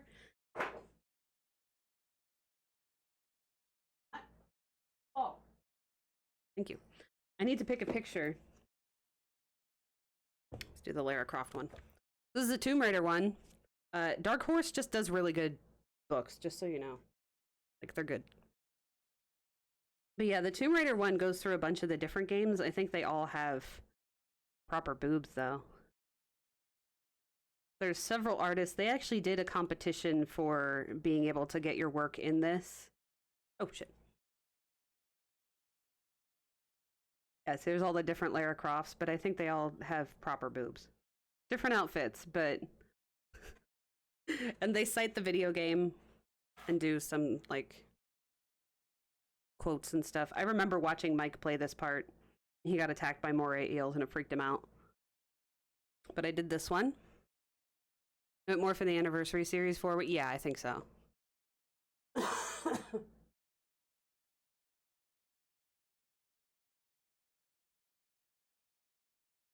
Yeah, this one is Shadow of the Tomb Raider 2018. So the only thing that I didn't do... Okay, Ida, I'm sorry your meds aren't making you feel good. Thank you for being here, though. It was good to see you. The only thing that I didn't do is he actually has Maori tattoos. At least I think they're Maori tattoos. He actually has the tattoos, but since I did not think that I could draw them accurately, since they mean so much, I didn't want to fake them. So I did not add them. And since the artist didn't do that either, I was just kind of like, eh. So... So he actually has, his tattoos are on that arm, but I didn't want to screw it up because Maori tattoos actually are symbolic and an important part of the culture that I didn't want to wreck. So I was like, well, yeah, I hope you feel better, Ida. Get some sleep. Thank you for being here. Yeah, still a very cool coloring book, even though I don't play this game specifically, so I did have to look up the screenshots and stuff, and Mike, at very least, he has played them, so he can tell me at least what game to look up. And plus, they're cited, so there's that. Because I can Google. Shadow is free now in PS Plus. Nice.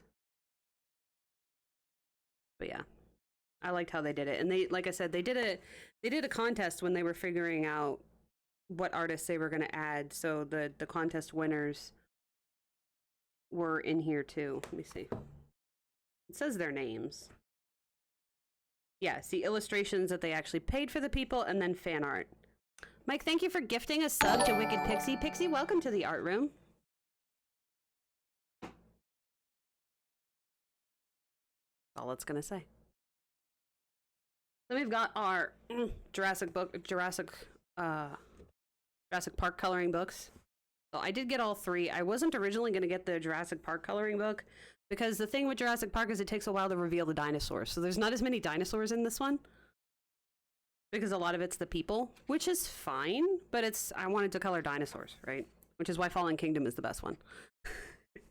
So there's a lot more of the people pictures, which I may or may not get to, but then you get some super really iconic scenes. So I did take I did look at the flip through video by 4i Reader, and I went through and I'm like, do I want to color this picture? I want to color this picture. I did like a tally. Now you can't get that book anyway? Really? Well, it is good I got it. Go me. I did a tally by looking through her, just want to I mean, there is that picture, trust me. Look at their eyes. I went through and I just kind of counted which pictures I wanted to color and which pictures I didn't. And there was enough for the $11 that this book cost that I wanted to color it. Only used on Amazon. Wow. Well, I'm glad I got it. So yeah, we colored this one. I think I did 2 streams on this one. And this was last year, January of last year. And then we also did for around my birthday because I like Jurassic Park. Thank you, Tay. Tay, did I actually say hi to you? I meant to, because I saw you come in. And then we also did this one. And for this one, I tried to keep it. No, but it's okay. Okay. I'm sorry. I noted it in my brain, but all the things we're talking about, you also forgot. See, we're terrible. We're terrible friends. Look at us. I tried to make it show realistic or movie realistic, but this scene specifically was so dark that I was just like, I can do better. And not that I can do better than the than Spielberg himself, but I can do better in the sense of I wanted it to look nicer. So I changed the time of day, made it a little bit lighter. And this was the first time I painted the clouds like this. And what I did was I painted out what was drawn there in black and then painted over it because that was the only way to get rid of the black outlines without it taking forever. So I had a lot of fun with that one. And this one we did in June. So I basically picked what I wanted to color for my birthday and dinosaurs. But yeah, there's less dinosaurs in this, just in general. So if you want more dinosaurs, there's less in this one, unless you want to color Rexy a lot. But see the difference between artists? So there's this artist, there's this artist, and there's this artist, right? So if you want to color Rexy a lot, you'll get a lot of Rexy. And I think that's an even different artist. You'll get a lot of Rexy. You get the famous Ian Malcolm scene. Lord knows why he was sitting that way. It's fine. Yeah, I want to color this one too. But again, lots of Rexy because you get to see her a lot. That one too. So, and then the Jurassic World ones. Even Jurassic World itself took a little bit longer. This is Fallen Kingdom. The Jurassic one, the World one, took a little bit longer for us to see the dinosaurs, but not by much, because we'd already had the dinosaurs revealed to us from the first movie. And the second and the third. So Hunt for the Wilder People. Oh. So it doesn't take us very long to get to the park. In this, at least. But still, it takes a bit. I don't know why I just colored what I did. Like, I wanted to ease into it, but I should have just colored something cool. Or, like, the raptors. Those would have been fun. But see, it's, like, the first couple pages. The quotes are pretty dumb. I will say that. Like, the quotes are dumb. Like, they just kind of do the quotes. But since they couldn't base it on the book, even, like, the Jurassic Park one, they could have just done quotes from the book, too. But they don't. I should have colored this one. But I did this instead. And I made it movie accurate as best as I could, so all the colors are pretty accurate. This dinosaur is not actually in the picture, so I had to make that up. It's not in the movie. I was just like, hang on a second, this kid and that kid are not actually here. But I did what I could to make it as accurate as I could. I think it turned out good. I like it anyway. I mean, it's my book, so we're fine. You got the Mosasaurus. I love the Mosasaur. There's mods now that add her to the Jurassic World Extinction. No. Jurassic World Evolution, the game. There's mods now that add the Mosasaur. Yeah, you got a lot of people in this one, but there's more dinosaurs, at least in my estimation, for ones that I'm interested in. I thought they showed her back here, but they don't. But there you got a nice Indominus Rex. We should just do more in here. They take forever because there's a lot of friggin' foliage. And this scene is actually from the movie, but it's technically from the book, the Jurassic Park first book, because they do go rafting. And so it's the same raft. It's the same rafting ride that you get from the book. They just added it to a different movie because it didn't make it in the first one. Yeah, there's a lot of cool pictures.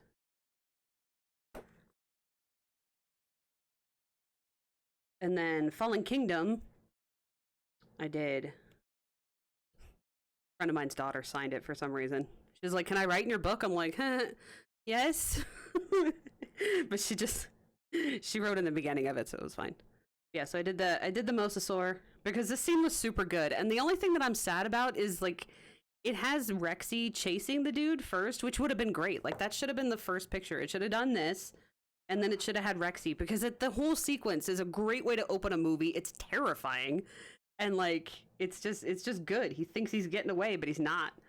Like, it's just a great way to open a movie. And I was just bummed out that it was just that part of it because the Tyrannosaur chase is great too. But this is where we decide that it's a really good idea to move a whole bunch of dinosaurs to Northern California. But see, the interesting part of different artists is this and this are the same, but they're not. Right? Totally different detail.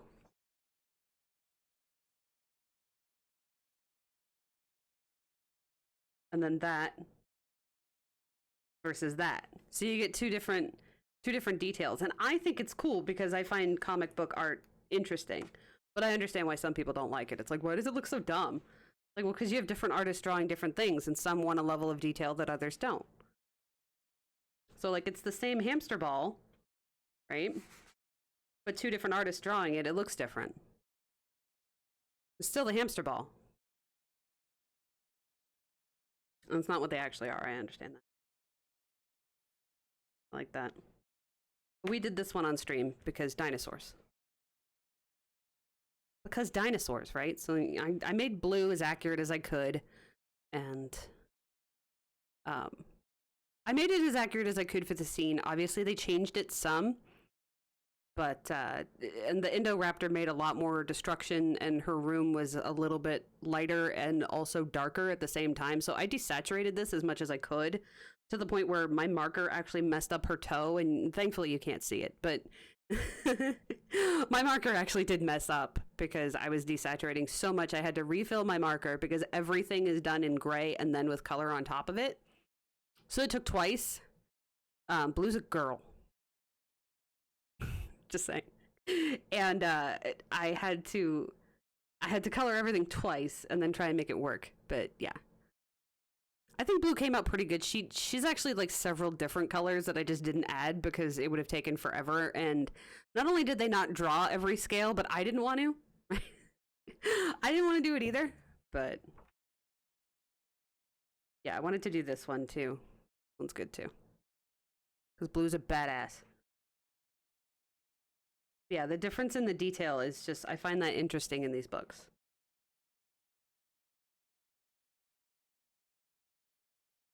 This one was also a gift, and it was a gift like forever ago. This is the only good Serenity/Firefly one. Don't get the other one because it's terrible. Everything shiny is the good one. Get everything shiny if they still have it. If they don't, then don't get either of them. But yeah, I got this gifted Christmas of 2017. Oh, it's from Old School. Okay, got it. I have not seen that. I'm trying to hold it like this. Can you guys see well enough? I think you can. But yeah, this one is better because, again, you have different artists doing this, but blue reminds you of that part. Got it. Got it. You have different artists doing this, but the other Serenity/Firefly one was not. They didn't draw very well, and a lot of people complained, like, why do the characters look nothing like them? And it happens a couple times in this book, but not as much. Like, not as much at all. There's one where the characters just didn't look good. And I don't even know which version of Serenity this is, because there's a few of them.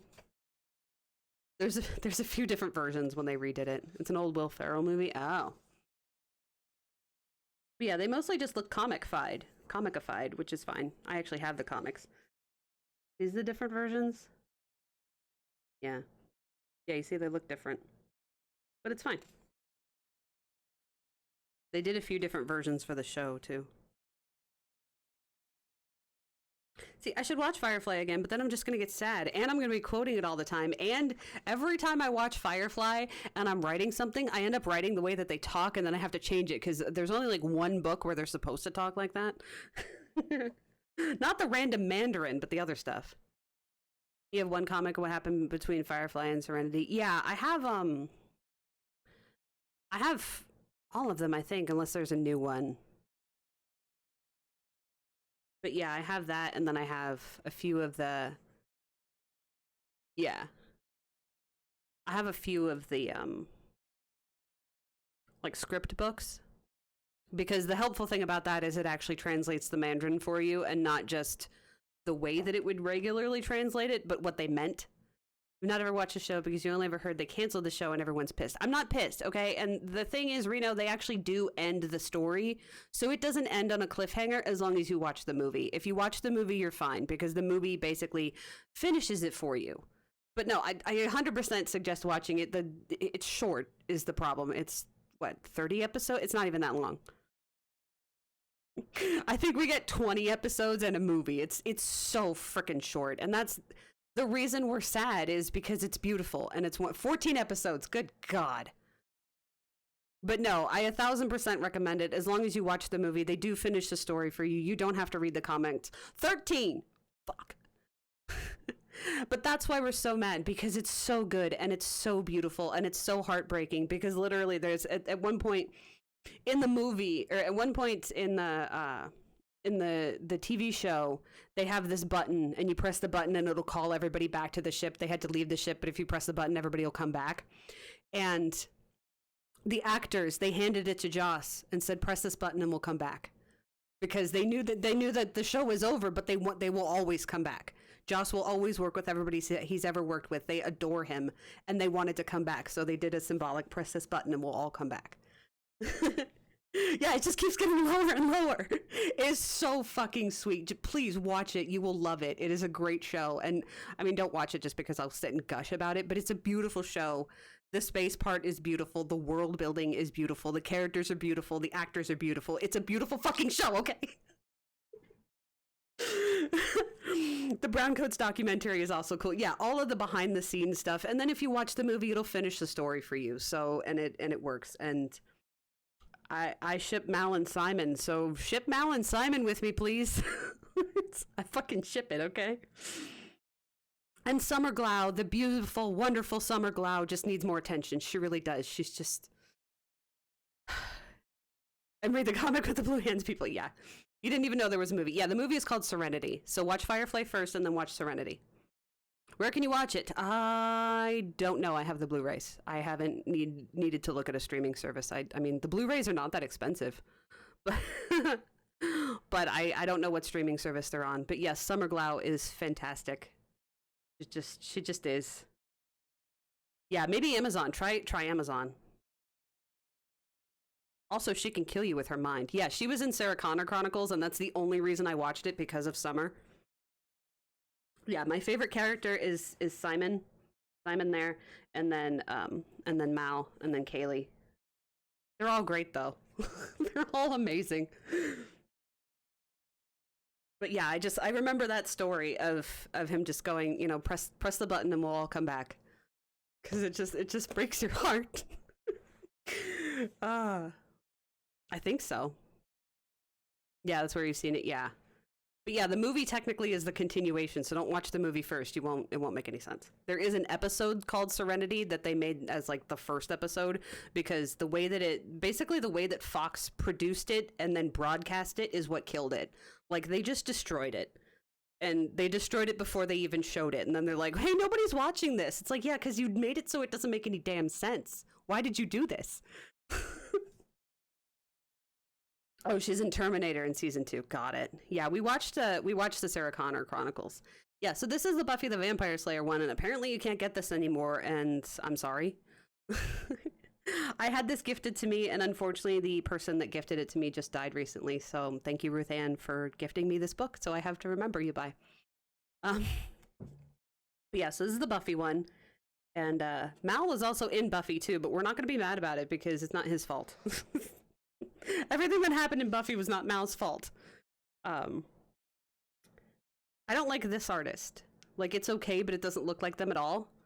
Yeah, he was a bad guy. He was it Brother Caleb? Father Caleb, something like that? He was a bad guy. He hurts Xander.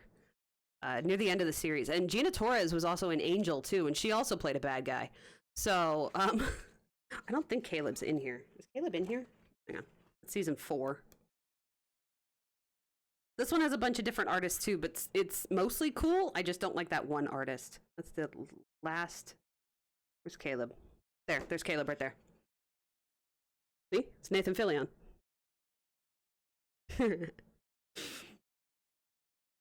I guess his father, because he's wearing the neck thingy, whatever those are called. You only remember select episodes from Buffy? Yeah, it's in the last season. It's in the last season. Way. Cause the last couple episodes, even, I think. But see, I hadn't seen Firefly yet, so I didn't have that prejudice. So when I watched Firefly, I was just like, oh man, it's that guy. I hate that guy. But no, it's you end up loving Mal, so it's okay. Yeah, so this is the Buffy. I've been to the Buffy one of the Buffy conventions. I actually met all 3 of these guys. And James Marsters and Nicholas Brendan and who else did I meet? I met a bunch of people. Met Giles. Angel sort of was a big blur because you didn't like it. Oh man, I loved Angel better than Buffy, actually. The only thing I didn't like about Angel was Connor. They could have just not, with all of that. Any of Connor could have just not. Anyway, I finished this picture. The rest of it was fine.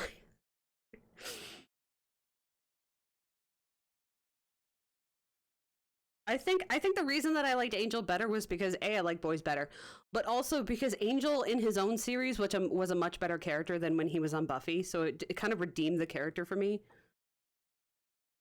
That helped a lot. Faith was great though.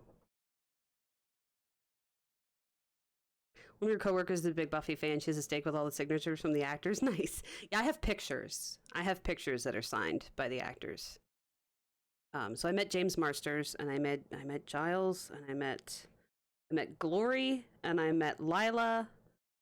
Lila. Nicholas Brendan and his brother Kelly. They're twins, by the way. He was also on the show. Because they're identical twins. I mean, you can see it, but only if you know them, or know that they replaced Nicholas for a little bit. Because they did. And when they do Doppelgangland, that episode where they're together, that's literally his twin. They're the same. I mean, they're not the same person, of course, but you know what I mean. And Nicholas was not as available as Kelly, so I got to see Kelly like several times. She goes to all the conventions where the actors come, and she hasn't got all the signatures. Yeah, see. Unfortunately, Sarah doesn't go to most of them, so she wasn't at the convention that I went to either. And Allison Hannigan was there, but only because she's married to Wesley. Alexis. What's his last name? What's Alexis's last name? Anyway, I met him too. He's great. He's my favorite character. Wesley is my favorite character, in case you needed to know that. These are the Doctor Who coloring books. Both of them were gifted to me. This one was gifted by Rose, and this one was gifted by a friend of mine. She had 2. She also has a Serenity model. Nice. So my friend had 2, and unfortunately she gave me the one that she colored in.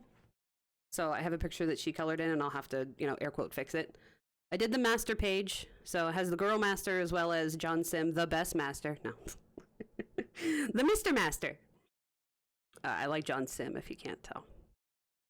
Yeah, I did a lot of experimenting on this, and I think this is the first time that I used comics or Copics in a book like this to see if it would work and to see if I liked it and to see if I cared about bleed through. And I did not, so that's why we do that now. Not Mix Master, Mr. Master. He's the Mr. Master.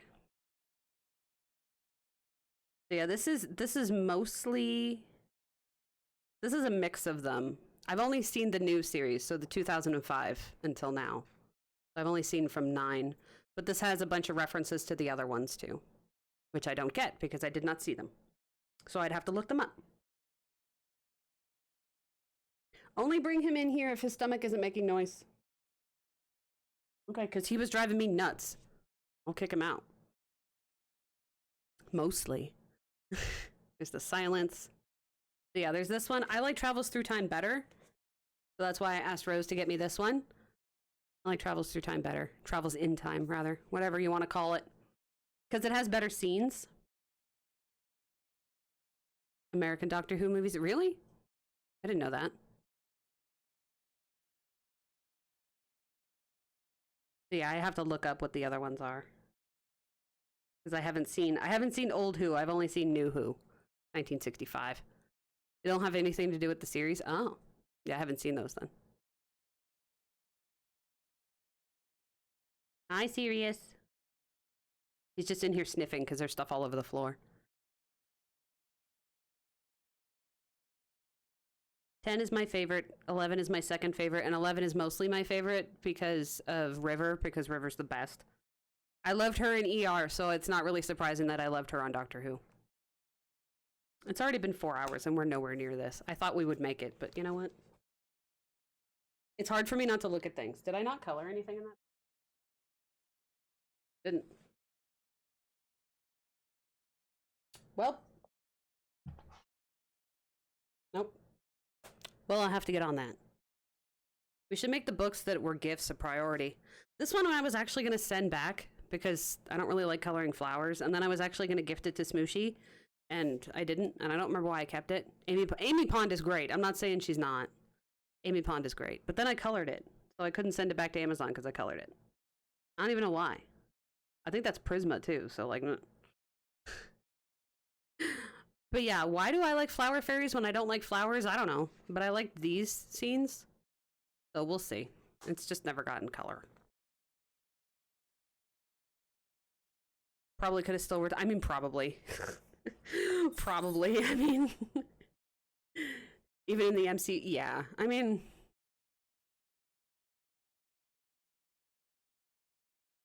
I liked her better when Rory wasn't around. I will admit that. Like, it's not that he's annoying. It's just he's kind of wallpaper paste. I mean, I get the whole, like, you know, endless. And I love, like, love stories, too. It's just he never really grabbed me, which I guess is good because I wouldn't have appreciated it.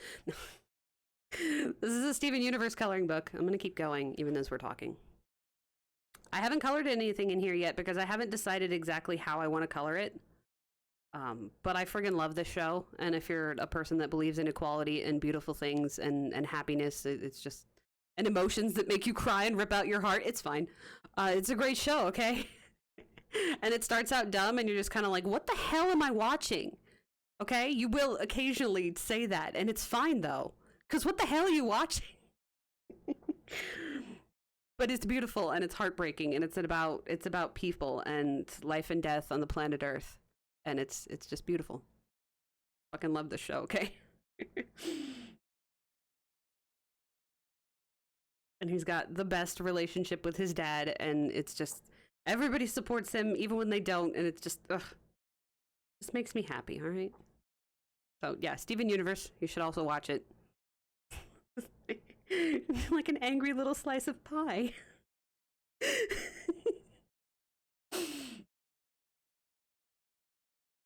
What else was I gonna say? Also LGBTQ characters, because that's great.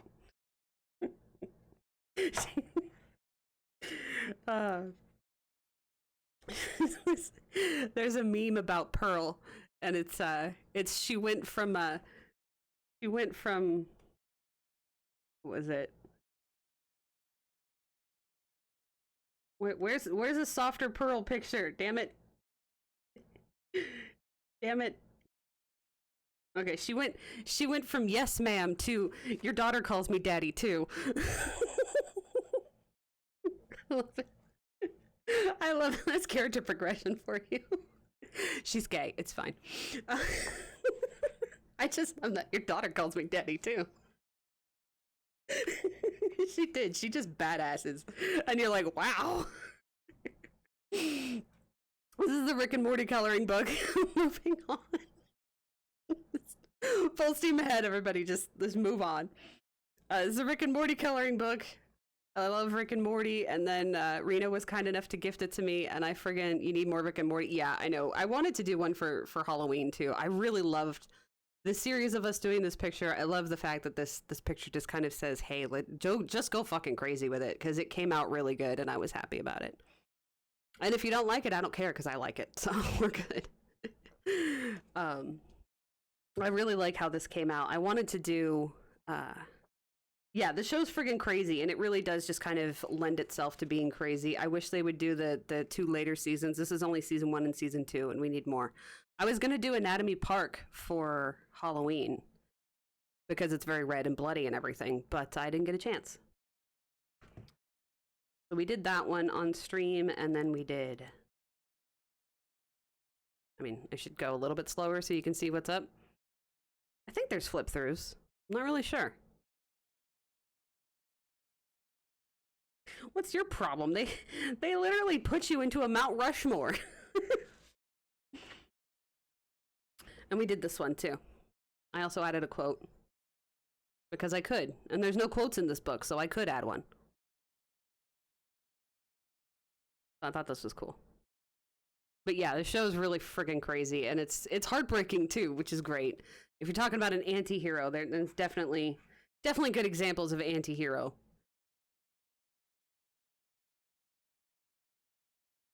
What else was I gonna say?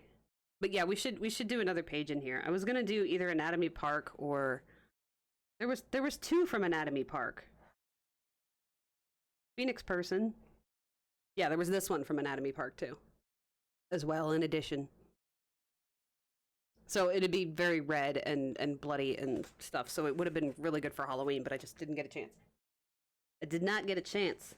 We still have like this whole stack here, and then that stack right there, and then we have an entire other shelf. Are you guys? Are you okay with, or should we go for Wednesday? Like, what do you? How are you guys feeling? How are you guys feeling? Because I didn't even finish the shelf yet. You guys feeling okay? Because I think it might have to be 2 parts, because then there's all of the stuff that I have scanned. There's all this stuff that aren't even physical books. I have the rest of this shelf and another shelf, and there's all the books that aren't physical either. I'm really hungry as far as how I'm feeling personally. I'm hungry because I can't eat while we're streaming. But this is Cute and Creepy by Camilla de Erico. I have 3 Camilla de Erico books. This one I got myself because it came out this year. So we've done a flip through from it because we did this on stream. So we finished this on stream itself. And then we also did this on stream. And we finished it. So it's pretty easy to finish these on stream, which is good. They're fast colors. And my only issue is that it's more grayscale than I would appreciate, but I didn't make the book. So this one is the Mermaids one. Again, I don't like dust covers, so I got rid of those. This is the Mermaids one, which was a gift for me from a guildie of mine. He gifted this to me. I did this one on my own. Again, just a fast page. I painted out the background because I don't like some of this randomness in the backgrounds. Yeah, we might have to continue this Wednesday.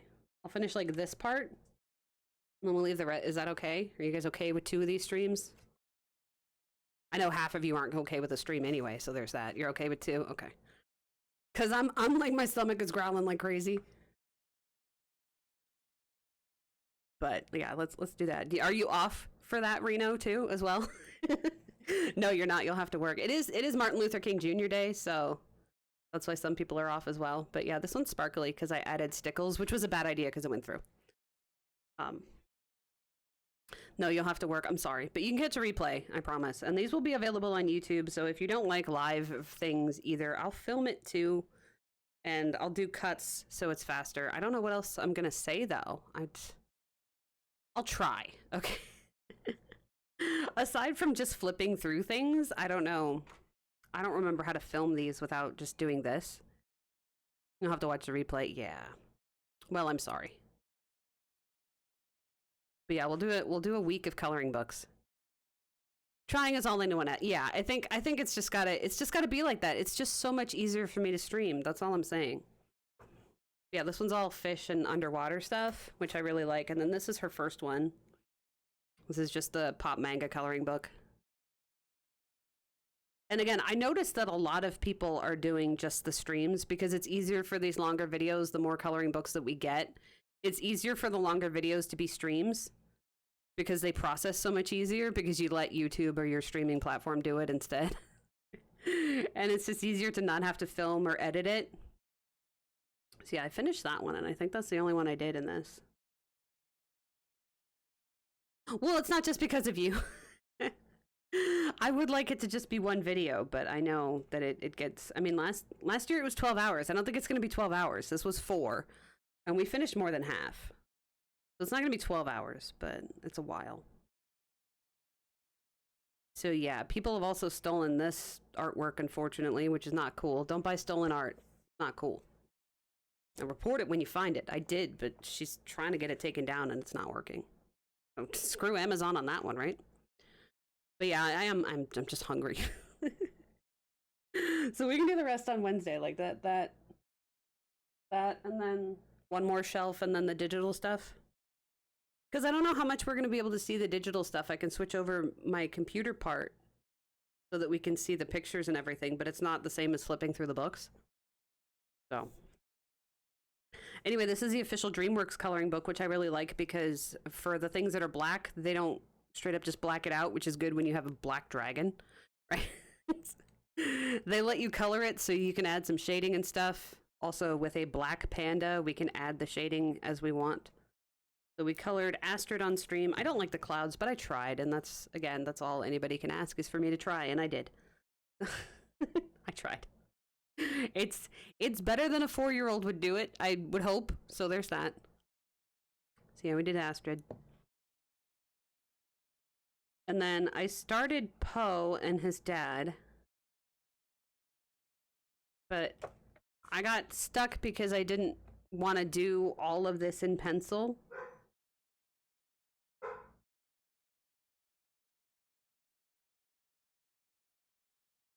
Both of you stop.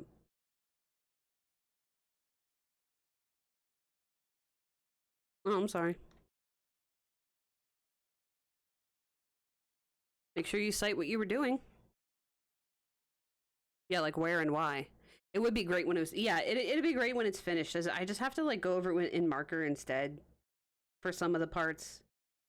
And it'll be faster. Because it was so hard on my hands just doing it all in pencil. And that's why I don't work in pencil. Because I have arthritis. And trying to do all this pencil work, it just destroys my hands. Even just flipping this, my hands have been a mess. A mess.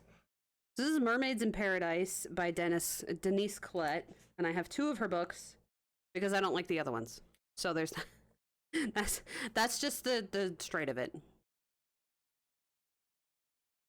But this one's all about mermaids. I do like mermaids, and I like the fact that they were less... They're all really skinny because that's her style, so that's fine. But it's not as much little details. And they're all single-sided, so you can use your Copics in it, which I liked. It's making a lot of noise because I used water on the background here. I will not use watercolor again. It's all wrinkly. Yeah, I did this one. It's just pretty. I think I was on a watercolor kick, or I tried, and I was just like, I don't like that. So, won't do that again. I think I only colored the one picture in here. Yeah.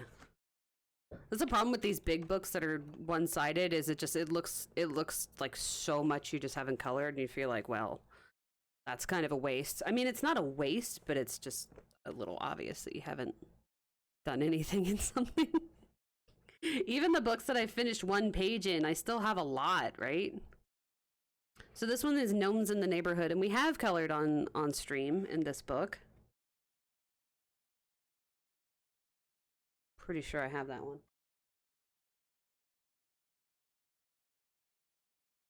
No, I don't have that one because I didn't like it. I have a different one. I don't actually like Alice in Wonderland. I did get a different one, but I don't actually like Alice in Wonderland, so I didn't enjoy coloring it. So I think I took it out of my like collection, because I'm apparently one of the few people that doesn't like that story. I mean, it's not like I hate it or anything. I'm not interested in the imagery. enough to color it, and people are like, oh my god, I love it, it's so great, and artists just go crazy with it, because I guess because you get to use your imagination so much, but I'm still just, it's never really grabbed me. So. Yeah, this one I did in 2018 when the book itself came out. And then this one I did in 2019, a little bit later. This one's all sparkly too. Add gel pens, sparkly, because why not? Mike's dog is in trouble because he's bad. And then we did this one on stream. We got some shiny sparkliness in the sand, and this is when I was trying to paint clouds, or learn to paint clouds, so I painted some clouds on there. We added a background because that background wasn't there, and I said, hey, why not? So, did that. And I think that's it.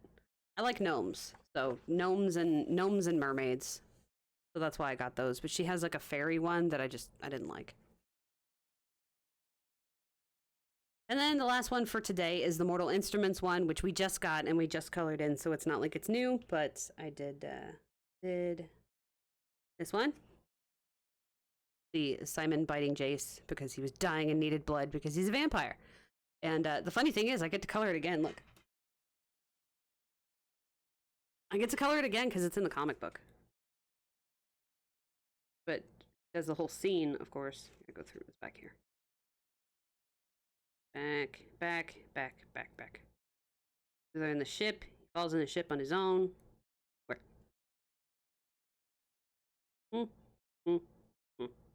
There. So, he's feeding Simon his wrist. He's like, here, just go ahead and bite me. It's fine. And then Simon's, oh, cool. And so he, like, pushes him back and then bites him again. So you get the whole different, like, the action part of it.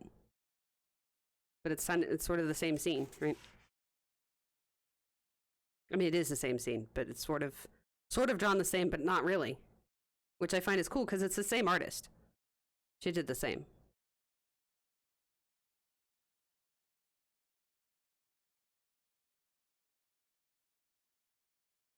I haven't seen that. I saw, like, I actually liked the Tim Burton ones, but that was about it. And there, see, he's like, he almost kills Jace. Like, he's just laying on him. Like, it's fine. It's not romantic at all, I promise. Jan Sponkmeyer's Alice. Oh, okay. I think the only one I liked was there was a really old Disney show that they kind of took Alice in Wonderland stuff from, and, like, I watched that show. And I recently saw it on Defunct Land, and he was doing, like, old TV, and somebody was just like, oh my god, I thought this was a fever dream. No, it was real. It was real. It was pretty crazy, but 90s were pretty crazy. So, yeah, this is basically the Mortal Instruments, the whole series. But, that